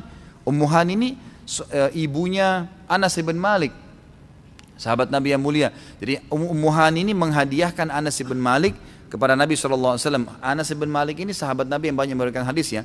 Beliau bukan budak tapi orang bebas, cuma Ummu Hani ini merasa saatnya ini Nabi, saya ingin anak saya mengabdi, diberikanlah anaknya. Maka Nabi SAW membalas jasa Ummu Hani, sering datang menziarahi, memberikan salam, menanyakan kabarnya, gitu kan. Tapi Nabi SAW tidak duduk berdua, tidak berkhalwat, gitu kan. Waktu Nabi SAW meninggal, Abu Bakar dan Umar mendatangi Ummu Hani dan sempat ya pada saat Ummu Hani didatangi, Ummu Hani sempat menangis. Lalu keduanya bertanya, kenapa engkau menangis? Dia bilang, saya bukan menangis karena meninggalnya Nabi SAW, tapi saya menangis karena wahyu terputus dari langit. Maka Abu Bakar sama Umar juga ikut menangis. Artinya interaksi itu ada yang boleh dan tidak boleh. Jangan tiba-tiba menjadi kaku sama sekali. Nanti kan? Jadi kita harus meletakkan di porsinya, di tempatnya. Jadi kan? Itu yang saya tahu, Allahu a'lam. Jadi jelaskan apa adanya dan insya Allah dengan argumen yang benar, tapi kita tetap melakukan hal-hal yang dibolehkan, tetap menyapa, tetap membantu gitu kan, maka itu tidak ada masalah insya Allah. Mohon nasihat Ustaz tentang keutamaan menuntut ilmu agar kami istiqomah dan tidak melalaikan menuntut ilmu karena terlalu sibuk mencari nafkah dan rezeki. Ilmu ini akhi, ilmu syar'i hukumnya wajib. Mempelajari ilmu agama hukumnya wajib. Sekali lagi wajib. Talabul ilm, kata Nabi SAW, faridatun ala kulli muslim. Hadisnya sahih. Menuntut ilmu agama bagi setiap muslim dan muslimah wajib, bukan pilihan. Kalau ilmu umum antum punya pilihan, tapi ilmu agama nggak bisa. Baik, saya sibuk cari nafkah Ustaz. Antum tidak bisa hadir majelis ilmu. Banyak fasilitas sekarang. Pasang Walkman di kuping tuh. Dengarin. Di HP sekarang nggak usah pakai Walkman. Di HP, kalau zaman dulu orang masih bawa tape recorder, ini nggak usah. Mungkin MP3, MP4 sekarang banyak alat, banyak teknologi canggih. Kita tinggal dengarkan. Di kantor lagi istirahat, ini itu. Lagi dagang, apa salahnya kalau diputar? Di restoran saya sekarang, saya pasangin parabola, putarin TV Roja, putarin TV Wisol, putarin TV Insan. Anak-anak pegawai bisa nonton, mereka bisa nonton kalau lagi kosong. Putarin tilawah Al-Quran, mereka dengarin. Bisa nuntut ilmu gitu kan. Jadi masih bisa nuntut ilmu, tidak ada masalah. Di rumah saya bilang sama istri saya, nyalain selalu tuh. Baik itu Wisol, baik itu Roja, baik itu Insan, putarin. Jadi maaf teman-teman saudara-saudara muslimah yang membantu kami di rumah, itu juga mendengarkan. Jadi mereka sambil kerja mereka dengar. Manfaat ilmu, harusnya begitu. Karena memang jangan sisihkan ikhwani dan akhwati, jangan lewatkan satu hari tanpa ilmu. Ini saran saya. Karena ilmu itu satu-satunya tangga untuk menambah iman. Dan kalau iman sudah terasa, kayak antum sudah rasakan iman, itu luar biasa. Gejolak dalam hati itu untuk selalu semangat ibadah itu luar biasa. Karena tangganya ilmu akan datangkan iman, iman datangkan amal soleh. Nggak bisa orang tiba-tiba rajin ibadah tanpa iman, nggak bisa orang beriman tanpa ilmu. Jangan lewatkan satu hari tanpa ilmu. Saya sudah pernah berbagi pengalaman kan. Saya kalau lagi pergi pengajian 2 jam nih, kayak gini saya duduk 2 jam pengajian. Antara perjalanan pun itu saya gunakan berzikir atau ngulangin Al-Quran, atau saya dengarkan ceramah. Baik ceramah saya sendiri yang sudah ada, atau saya dengarkan ceramah para masyayikh atau teman-teman dai yang lain, saya dengarin ceramahnya mereka. Jadi kita isi. Setelah itu saya masuk majelis ilmu, saya ceramah 2 jam. Jadi saya merasa terus tercas tuh. Karena kalau terus kita didampingi dengan ilmu, terus terkontrol gitu kan. Bertambah ilmunya, kita bertambah imannya, lebih semangat beramal soleh. Jadi jangan lewatkan. Jangan lewatkan hari tanpa ilmu. Sekali lagi, dengarin, selalu dengar. Sibukkan diri dengan itu, dari pengajian ke pengajian, dari pengajian ke pengajian. Kalau antum habis dengar ceramah, kemudian pindah ke ceramah yang lain, pasti setannya bisikin, kan tadi sudah pengajian ustadz, ndak, a'udzubillahi minasyaitonirrajim, saya mau ceramah lagi. Kadang-kadang kalau orang masih baru ikut pengajian, belum terlalu tertanam iman kan begitu. Tadi kan sudah ada pengajian, sekarang sudah harusnya hiburan, dandut gitu kan. Nah ini jadi masalah ini.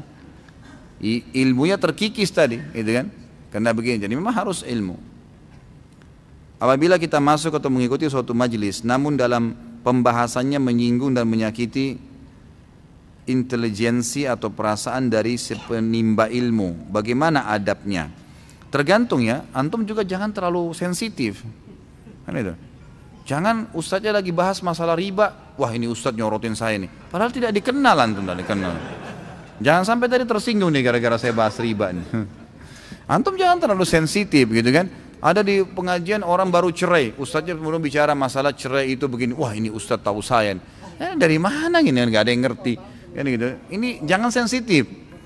Kalau memang dia sengaja, insya Allah setahu saya kalau dai itu mengikuti sunnah Nabi nggak mungkin. Saya rasa jauh, kecuali dia bukan penuntut ilmu ya. Dia tahu ada yang hadir lalu disinggung-singgung, itu nggak mungkin. Nabi SAW, kami ini tahu adabnya. Kalau sedang menegur seseorang, Nabi SAW ajarkan kepada kami, kiai kami, guru kami, Muhammad SAW mengajarkan bahwasanya beliau kalau mau menegur orang tidak menyebutkan nama, cuma mengatakan kenapa ya ada orang seperti ini. Tapi Nabi pernah menyinggung dalam majelis tuh, karena pernah ada pengumpul zakatnya Nabi SAW, ada namanya seorang sahabat, tapi Nabi, dan dia bilang kebetulan habis mengumpul zakat, dia datang ke Masjid Nabawi lalu dia bilang, nih zakat kalian yang sudah saya kumpulin, ini bagian saya nih. Artinya ini saya dapat nih dikasih orang. Lalu Nabi SAW naik langsung ke mimbar. Orang itu masih duduk di situ bersama dengan sahabat-sahabat yang lain. Setelah tahmid dan salawat beliau mengatakan, kenapa ya? Ada orang yang saya tugaskan mengumpulin zakat, dia mengatakan ini zakat kalian dan ini punya saya. Kalau memang betul dia punya bagian, semestinya dia tidak usah bertugas mengumpulin zakat. Duduk di rumahnya zakatnya akan datang kok. Ya, artinya tidak boleh perbuatan seperti ini gitu kan. Tidak ada ceritanya mau terima bayaran gara-gara ngumpulin zakat lalu dipisahin dari uang yang tadinya berkumpul, itu nggak mungkin. Hanya memunculkan kecurigaan dan segalanya gitu. Jadi di sini Nabi SAW ajarin boleh menyinggung tapi tidak menyebutkan nama gitu kan. Tapi insya Allah setahu saya ya umumnya kalau ada pertanyaan atau ada antum hadir majelismu jangan terlalu sensitif. Insya Allah tidak ada maksud tujuan untuk menyinggung atau menyakiti. Kalau betul-betul ustadz itu tuh selalu kalau antum hadir taunya nyinggung si fulan, apalagi jemput banyak orang, saya sarankan jangan hadir. Udah ganti ustadznya udah. Gak perlu, karena akan bermasalah, akan ada masalah, akan muskilah di situ nanti. Karena dia akan terus-menerus menjadikan itu sebagai perilakunya. Ada memang sebagian orang begitu, subhanallah. Mungkin tidak bertakwa sama Allah, dia sering anggap itu nggak apa-apa, sering selalu menyalah-nyalahkan orang. Dan ini konsepnya tidak benar. Allahu a'lam. Menurut saya ini lebih baik jangan ada lah, ya jangan ada. Termasuk juga sekalian saya ingatkan teman-teman kalau hadir di sebuah majelis, yang majelis itu dari awal pertemuan sampai akhir mungkin ilmunya cuma 10%, sisanya cuma nyala-nyalain orang. Seperti sekarang ada istilah tahdzir, ingat-ingatin ini nggak boleh, itu nggak boleh, ini nggak boleh, sesat, ini sesat. Ya akhi, daripada ente bilang ini sesat, lebih baik ingatin umat tuh, kukunya masih panjang yang hadir tuh. Mungkin dia masih belum betul wudunya, mungkin masih belum betul sholatnya. Sibukkan mereka muslim ini dengan ibadah, maka secara otomatis dia akan nanti tinggalkan yang buruk gitu kan. Itu lebih baik. Allahu a'lam. Adab ketika tempat duduk kita diambil oleh orang lain dalam suatu majelis. Ya kalau antum ikhlaskan silahkan, itu dapat berpahala insya Allah. Tapi kalau antum punya hak, ya, datang dan mengatakan maaf ini tempat duduk saya, itu kita punya hak. Tapi kalau dia tetap tidak mau ya sudah, karena dalam Islam kita dilarang bertengkar, ya. Tidak boleh bertengkar. Yang sudah kita bahas pada saat dosa besar, kalau tidak salah yang keberapa tuh 65 yang masalah berdebat, udah nggak perlu. Kata Nabi SAW dalam hadis yang sahih, saya akan menjadi pemimpin di tingkat pertama surga. Masih ingat hadisnya itu ya? Tingkat pertama surga. Jadi artinya kita akan bertetangga dengan Nabi SAW. Bagi orang nanti satu camp sama saya itu, satu komplek bertetangga dengan Nabi SAW di awal surga. Bagi orang yang meninggalkan perdebatan, pertengkaran walaupun dia benar. Udah kita sudah bicara ini maaf tempat saya. Oh tapi kan gini-gini. Ya sudah pindah aja sebelah. Gak usah ngotot-ngototan untuk apa. Nanti kalau kita ngotot nyerobot masuk akhirnya sholat, wah injak-injakan kaki, wah tambah tidak khusyuk sholat. Itu apa, masjid masih luas, alhamdulillah gitu.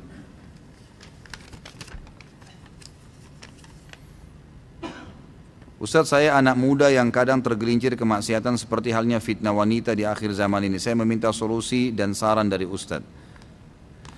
Memang wanita itu fitnah, disebutkan dalam hadis. Fitnah bagi memang orang yang menyibukkan diri dengan kaum wanita, kata ulama. Jadi memang dia sering memang sengaja menjerumuskan dirinya di situ. Misal sengaja masih membuka diri kalau ada perempuan yang mau kenalan dibuka. Karena Allah mengatakan wala taqrabuz zina, jangan dekatin zina, jangan mulai SMS, jangan mulai WhatsApp, jangan mulai kenalan.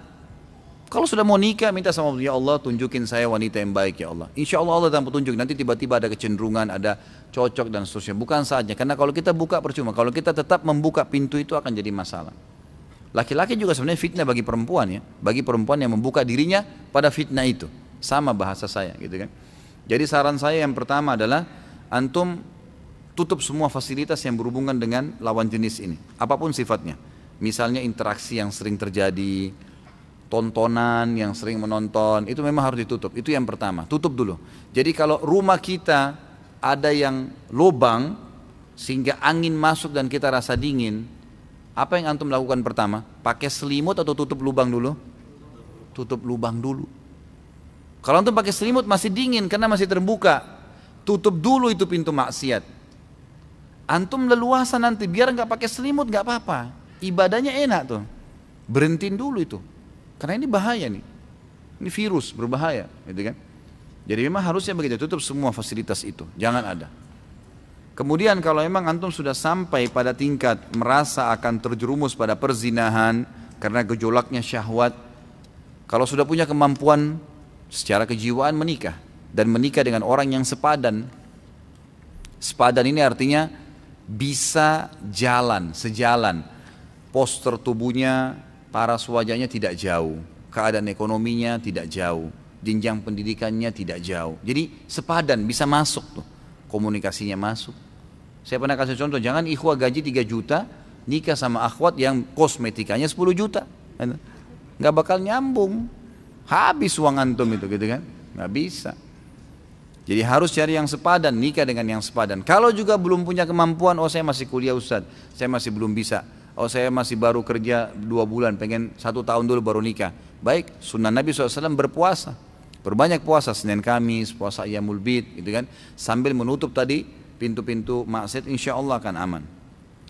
Yang kedua, terkadang saya dibilang terlalu fanatik dengan agama, jadi saya selalu diejek-ejek oleh siapapun, saudara-saudara dan teman-teman saya. Bagaimana saya menanggapinya dan memperkuat iman saya?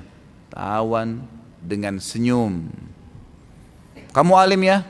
Alhamdulillah, nggak apa-apa. Senyum saja. Apapun orang mau bilang, karena perkataan yang diucapkan oleh orang, caciankah, hinaankah, pujiankah, hanya sepanjang lidahnya.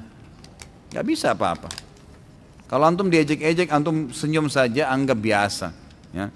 Saya tidak mau gunakan istilah pepatah itu karena kurang bagus ya. Yang biasa mengatakan anjing bergonggong kafilah berjalan. Nanti kita anggap orang-orang ini anjing, tidaklah gitu kan. Tapi kita mungkin menggunakan bahasa-bahasa yang lebih sederhana. Firman Allah Subhanahu wa taala yang juga jauh lebih mulia, wa idza, tadi dibaca tuh dalam salat kita sama imam, wa idza khatabahumul jahiluna qalu salama. Kalau diajak ngomong sama orang-orang yang jahil, bisa menjerumuskan qalu salama, ya udahlah terserah kamu, enggak apa-apa. Santai aja. Yang penting kita tetap menunjukkan kebaikan. Ustadz, apa hadis railah saf pertama walaupun dengan undian. Jadi hadisnya riwayat Bukhari Muslim. Kalau seandainya, kata Nabi SAW, terjemahannya langsung ya, orang-orang mengetahui yang terdapat di saf pertama dan azan, kemudian mereka tidak bisa mendapatkannya kecuali mereka saling bertanding, berundi, bersaing, maka mereka niscaya akan melakukannya. Itu lafaz hadisnya. Hadis riwayat Bukhari Muslim. Apa dalilnya keutamaan saf pertama sebelah kanan, dan jika cuma satu saf, apakah yang harus diisi sebelah kanan dulu, dan kalau sebelah kanan sudah penuh baru diisi sebelah kiri? Hadis sahih riwayat Imam Tirmidzi, riwayat Imam Abu Dawud, riwayat Imam Ahmad. Ya, Nabi SAW menyebutkan, bahkan ada dalam hadis Bukhari Muslim ini masalah fadilah saf awal, gitu kan. Kalau masalah saf kanan ini memang hadis yang tadi saya sebutkan, Tirmidzi, Abu Dawud dan Imam Ahmad menyebutkan kalau Allah Subhanahu wa taala akan terus memberikan salam kepada orang yang berada di saf kanan. Dalam riwayat Bukhari disebutkan beberapa sahabat berkata, kami sangat senang berada di sebelah kanan Nabi SAW, sebelah kanan saf, karena sering kali beliau kalau mengatakan istawu, menghadap ke sebelah kanan saf, gitu kan. Jadi memang begitu penyebutannya. Dan Nabi SAW pada saat menyusun saf menyuruh berdiri di belakangnya, kemudian mengatur ke sebelah kanan. Itu perintah Nabi SAW memang. Memang saf kanan sampai penuh. Kalau sudah penuh ke kanan baru diisi ke kiri. Memang sunnah Nabi SAW seperti itu. Jam berapakah utamanya waktu sholat duha dan berapa rakaat? Setelah terbit matahari. Itu yang disunnahkan Nabi SAW. Kalau dalam riwayat dikatakan sampai saat unta merasa teriknya matahari. Ya, jadi intinya naik matahari sudah terbit ya. Itu berarti sudah bisa insya Allah. Kita tidak bisa tentukan jam nih. Karena kadang-kadang kalau musim hujan beda dengan musim panas gitu kan. Kadang-kadang mungkin kalau musim-musim tertentu tuh setengah 7, jam 7 sudah panas tuh, sudah terik, sudah bisa duha. Antum kerja jam 8, boleh duha sebelumnya. Kadang-kadang ada waktu, itu mungkin masih mendung, gelap. Mungkin jam setengah 7 masih gelap gitu kan. Ada kadang-kadang keadaan seperti itu. Yang dijadikan patokan adalah terbitnya matahari atau terangnya langit. Sampai beberapa saat sebelum menjelang duhur. Ustadz, adakah kajian sunnah di Australia, di daerah kota Canberra? Saya nggak tahu kalau Canberra ya, tapi kalau yang saya sudah datang di Melbourne, di Sydney, itu ada teman-teman di sana. Nanti mungkin insya Allah saya coba kasih nomor telepon salah satu ikhwah yang ada di Sydney sekarang. Itu mungkin bisa dihubungin dan ditanyain. Saya soalnya tidak tahu apakah memang ini. Saya sebutin nomornya insya Allah, silakan dicatat ini bagi penanya. Namanya Akh Fahmi ya. Nanti tinggal dibilang kalau dari saya insya Allah.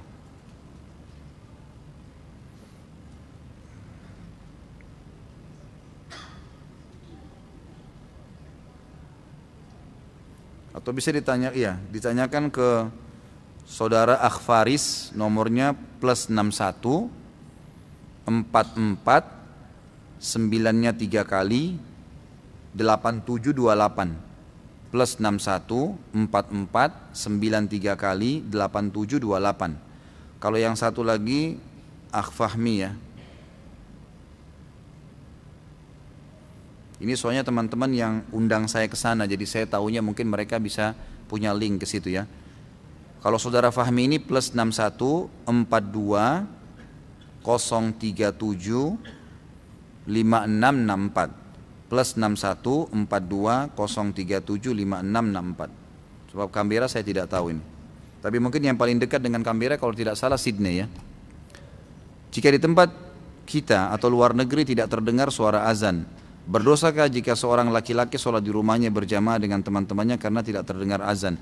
Kalau yang saya tahu tidak terdengar azan di sini maksudnya memang karena tidak ada masjid atau terlalu jauh untuk dijangkau dan tidak terdengar, ini insya Allah tidak apa-apa. Karena Nabi SAW menanyakan kepada Ibnu Ummul Maktum yang sempat orang buta pamit kepada Nabi SAW mengatakan, ya Rasulullah, rumah saya jauh dari masjid, nggak ada yang pandu, antara rumah saya dengan masjid anda ini banyak binatang buas yang bisa menyerang saya, boleh nggak saya sholat di rumah? Buta, nggak ada pemandunya, banyak binatang buas, rumahnya jauh dari masjid, banyak sekali udurnya nih, gitu kan? Maka kata Nabi SAW awalnya, silahkan sholat di rumahmu. Begitu dia mau keluar dari masjid, turun wahyu, Jibril AS datang menyampaikan. Lalu Nabi SAW panggil dia tuh, dipanggil. Ini kebetulan muadzinnya Nabi SAW. Dia sama Bilal, dua-duanya ini muadzin, Ibnu Ummul Maktum. Maka kata Nabi SAW, atas ma'un nida, kau dengar gak azan dari rumahmu? Dia bilang, iya ya Rasulullah. Kata Nabi, idzan ajib, kalau gitu jawab azan itu. Berarti kasuistiknya mendengar azan tolak ukurnya. Tapi ulama merincikan lagi, Kalau azan ini tidak didengar, dalam arti kata memang masjid terlalu jauh, kita nggak tahu alamatnya, gitu kan? Tidak tahu juga mungkin kalau ke sana ada sholat jamaah atau tidak, maka itu boleh-boleh saja. Tapi kalau tidak didengar seperti kasus di Australia karena memang tidak boleh mic keluar, maka ini bukan udzur, gitu kan?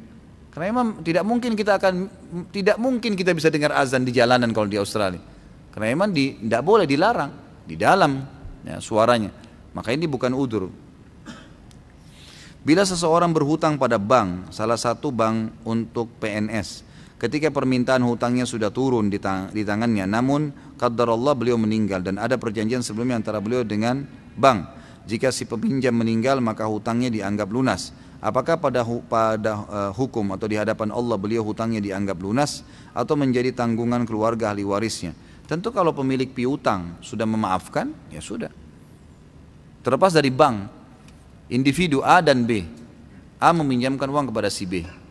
Dengan perkataan dari si A, kalau kamu meninggal sebelum lunas, saya anggap sudah selesai. Kata si A, selesai. Si B meninggal berarti sudah tidak ada utang. Sama aja kalau ditarik ke bank ini. Terlepas daripada kita bicara masalah bank itu riba atau tidak ya. Saya mau bertanya, manakah yang membuat orang kafir tidak beriman kepada Allah? Karena Allah telah menutup hati mereka atau mereka menutup hati mereka.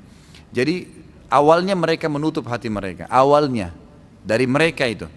Setelah mereka membangkang, Allah sudah tahu ditutup sekalian hatinya. Kita lihat contoh kasus kaum Nabi Lut. Ya. Kaum Nabi Lut itu mereka berbuat homoseksual. Didakwain terus oleh Nabi Lut. Nggak boleh, haram, nggak mau dengar. Tetap berbuat. Sampai Allah utus 2 malaikat khusus untuk menyiksa mereka. Waktu malaikat itu pun datang dalam poster manusia, mereka masih mau menghomoi malaikat.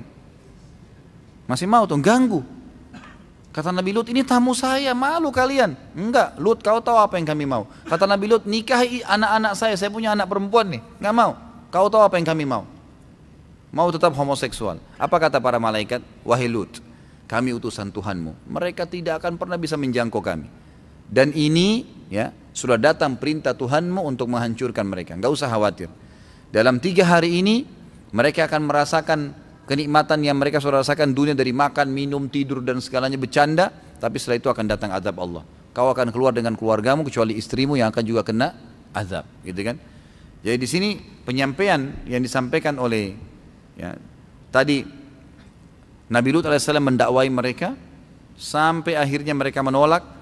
Datanglah para malaikat, karena mereka sudah menolak, mereka tetap mengotot dengan itu, maka Allah akhirnya tutup hati mereka. Selama 3 hari itu sudah nggak bisa bertobat. Memang udah nggak ada lagi yang mau bertobat. Fir'aun begitu juga kan tadi kisahnya. Pada saat memang dia sudah tetap ngotot, ya sudah Allah sekalian. Jadi bermula dari dia. Apakah sah sholatnya jika sesudah mandi tidak berwudu? Karena ada yang bilang mandi itu dihitung bersuci, dan apakah ada hadisnya tentang hal tersebut?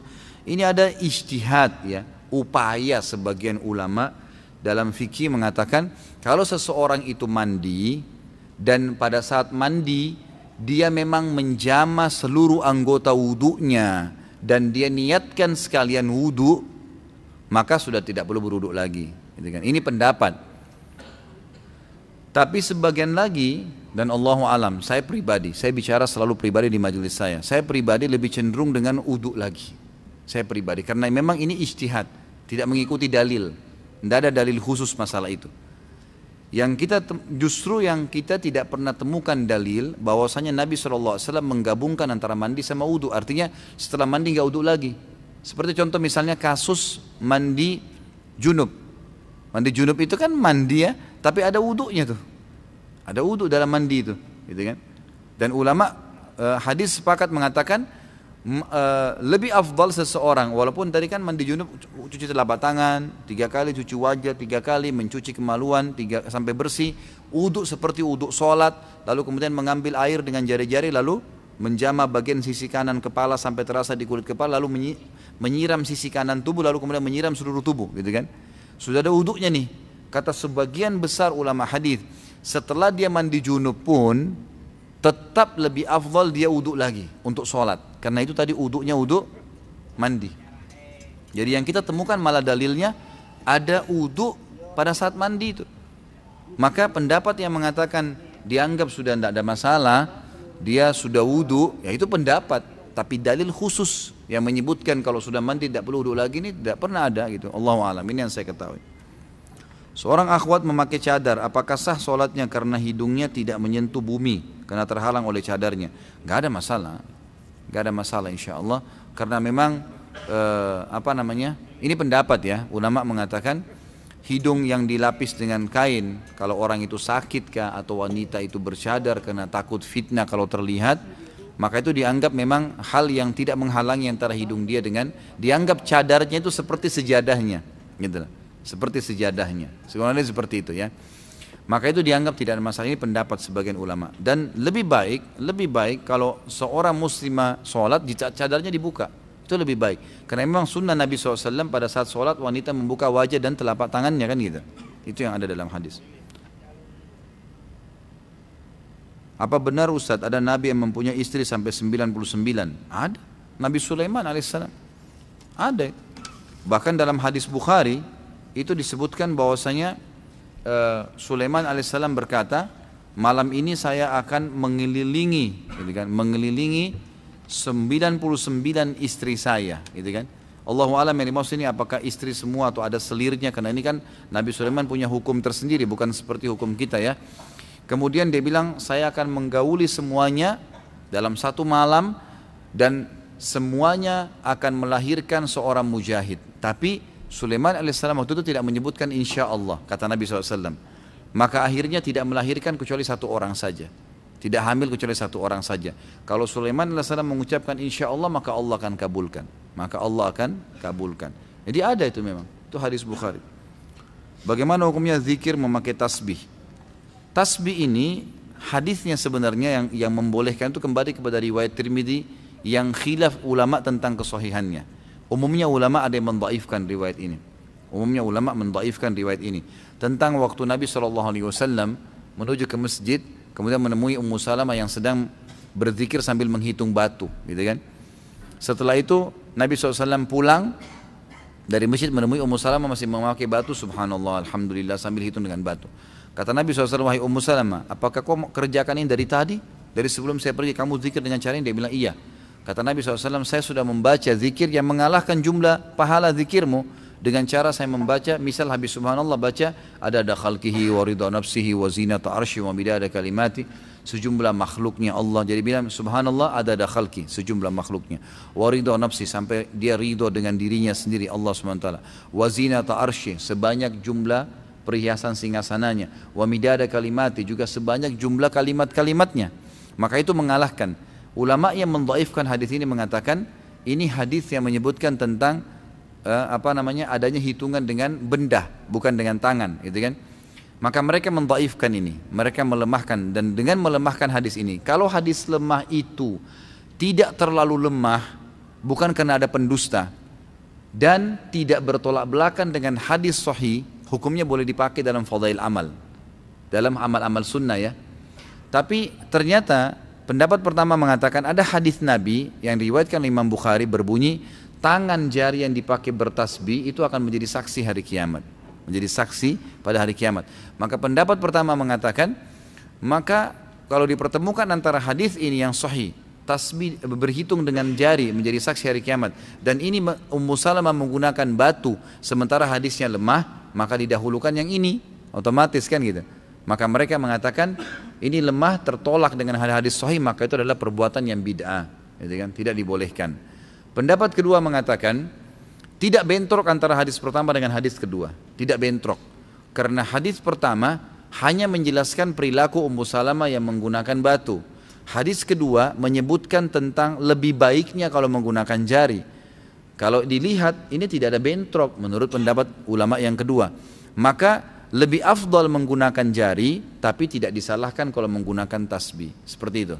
Nah ini saya sudah berikan kepada anda tentang masalah khilaf ulama. Itu dilihat kondisional. Saya bahasakan afdalnya menggunakan jari. Menggunakan jari. Ini terus kita biasakan gitu kan. Tapi kita tidak boleh 100% menyalahkan orang yang menggunakan tasbih itu, karena masih ada pendapat ulama tadi yang saya sebutkan. Kalau memang bid'ah, kenapa di Mekah dari Madinah banyak sekali dijual tasbih? Terus tujuan mereka jual tasbih untuk digunakan sebagai alat apa?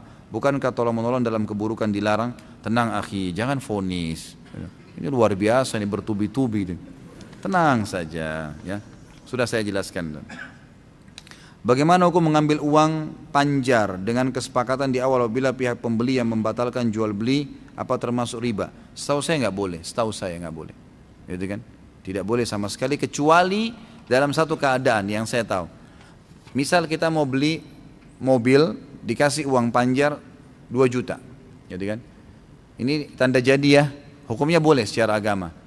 Ini saya kasih tanda jadi.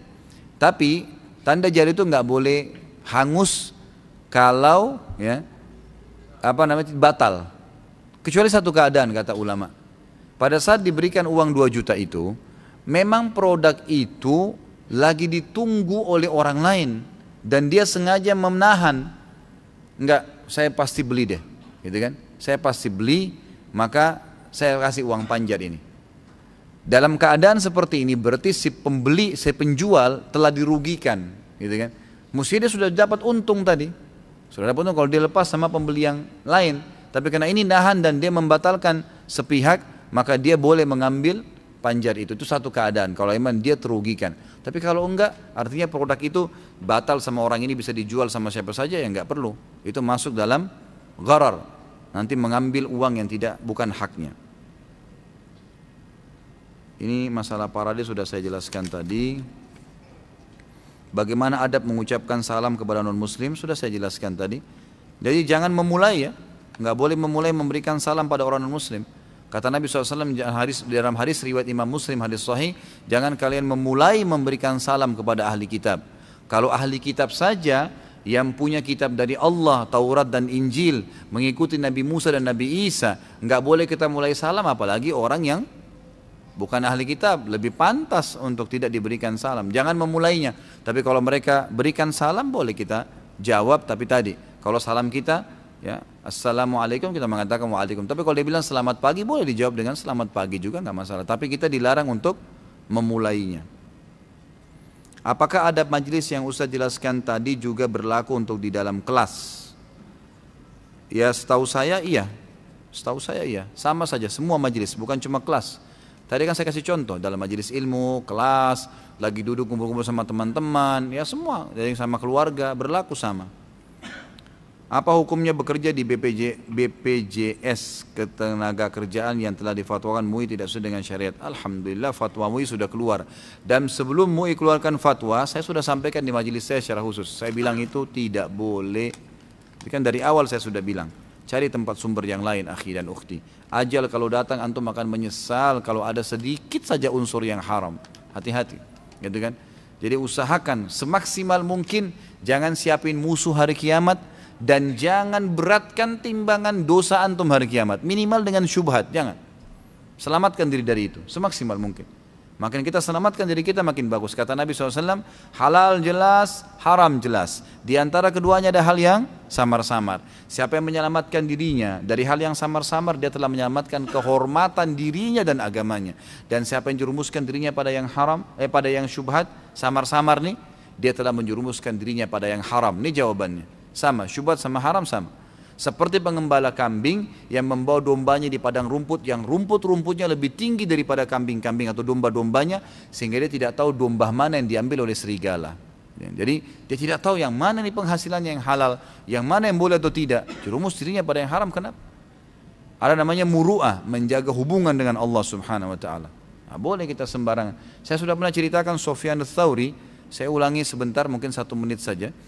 Bagaimana Sufyan ats-Tsauri yang terkenal dengan sajjad, yang dahinya sampai hitam, terkenal luar biasa dengan ibadahnya, dipaksa oleh khalifah untuk jadi hakim, dia nggak mau, tolak, nggak mau.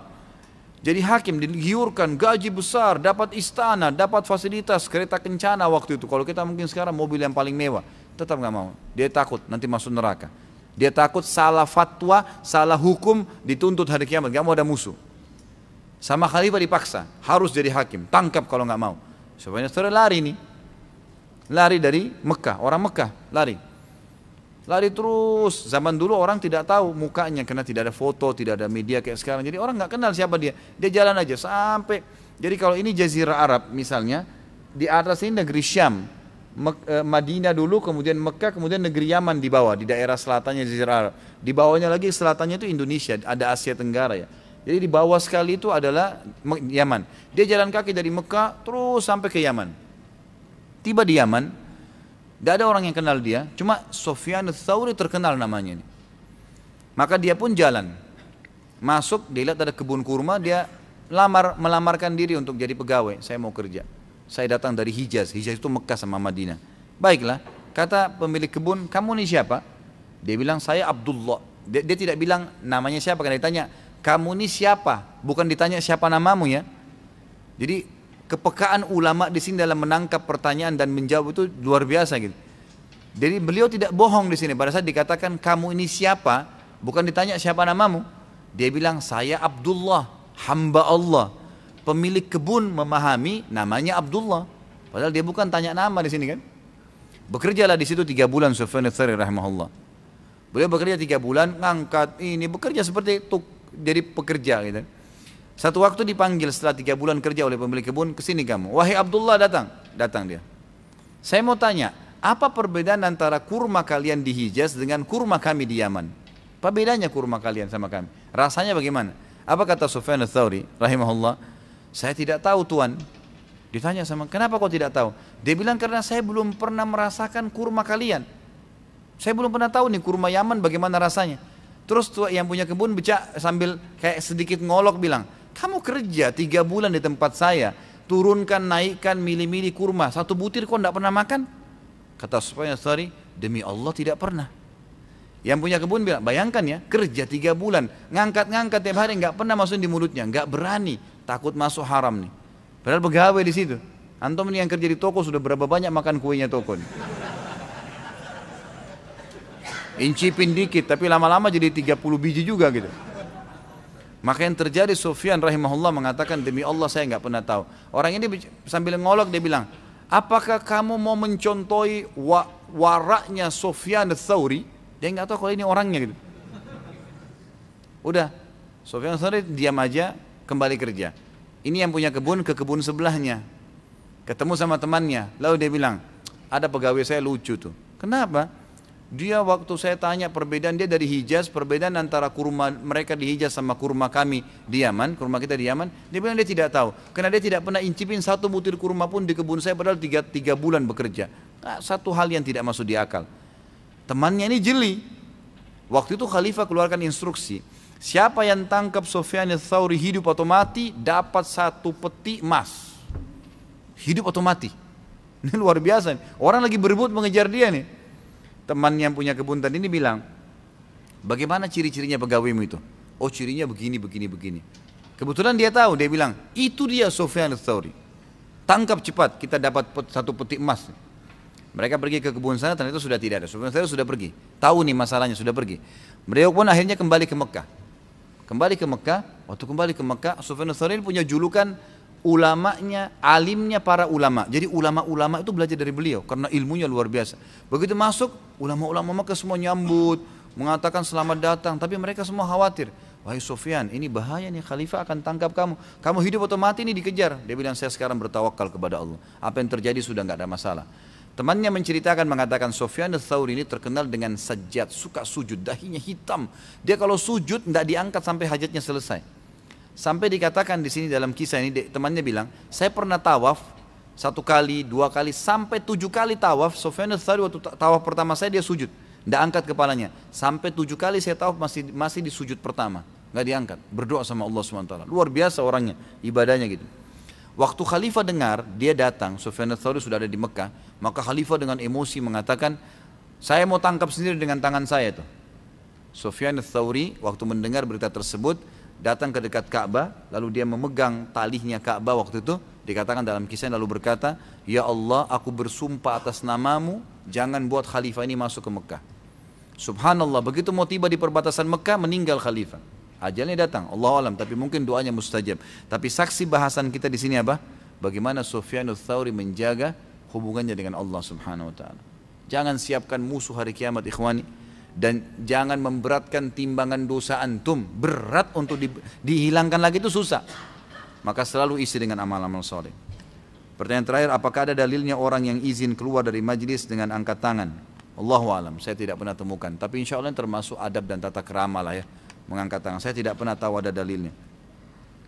Adakah sunnah atau adab Islam bagi orang yang makan ketika mengunyahnya bersuara atau mengeluarkan suara? Saya juga tidak pernah temukan ini ya, apakah itu dilarang atau tidak.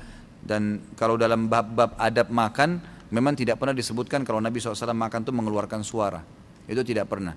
Ya, ini yang lebih baik untuk tidak mengeluarkan suara, kecuali memang darurat sekali, mungkin kayak kerupuk memang akan mengeluarkan suara. Tapi kalau makan makanan yang lain, maka sebaiknya tidak mengeluarkan suara. Adakah adab ketika selesai dikumandangkan iqamah ada orang yang nyerobot dan menyelip di saf pertama atau saf depan? Itu boleh, asal memang masih ada celah kosong. Bahkan dianjurkan itu. Kata Nabi SAW, langkah yang terbaik di muka bumi yang paling afdal adalah langkah yang mengisi saf yang kosong. Berarti itu disuruh, memang dianjurkan. Bagi orang yang sedang ada di saf, ikhwah yang dan akhwat yang ada di saf, kita lihat ada celah dan ada orang yang masuk, kata Nabi SAW, bagi dia yang sudah ada di saf, ringankanlah pundak-pundak kalian untuk saudara kalian agar bisa masuk. Memang kita berikan. Tetapi ini juga harus diperhatikan ya, jangan sampai terlalu kecil sehingga sulit nanti untuk sujud, nanti mengganggu juga kehusyuan sholat. Jadi ini boleh, dalam agama dibolehkan. Apa hukumnya memakai peci ketika sholat? Sunnah Nabi SAW. Nabi SAW menutup kepala. Masuk ini agar menyisir rambutnya dengan rapi, baru dia masuk sholat. Artinya boleh tidak pakai topi juga. Tapi Nabi SAW seringkali menutup bagian kepalanya. Karena Imam Syafi'i rahimahullah sangat pekah. Beliau memang mengatakan dalam madhabnya, kalau ada satu helai rambut yang menutupi dahi, maka salatnya tidak sah. Karena bagi beliau dahi ini harus betul-betul murni tersentuh di lantai. Tapi umumnya jumhur ulama di antara Imam Ahmad mengatakan tidak ada masalah kalau memang tidak disengaja. Allahu a'lam.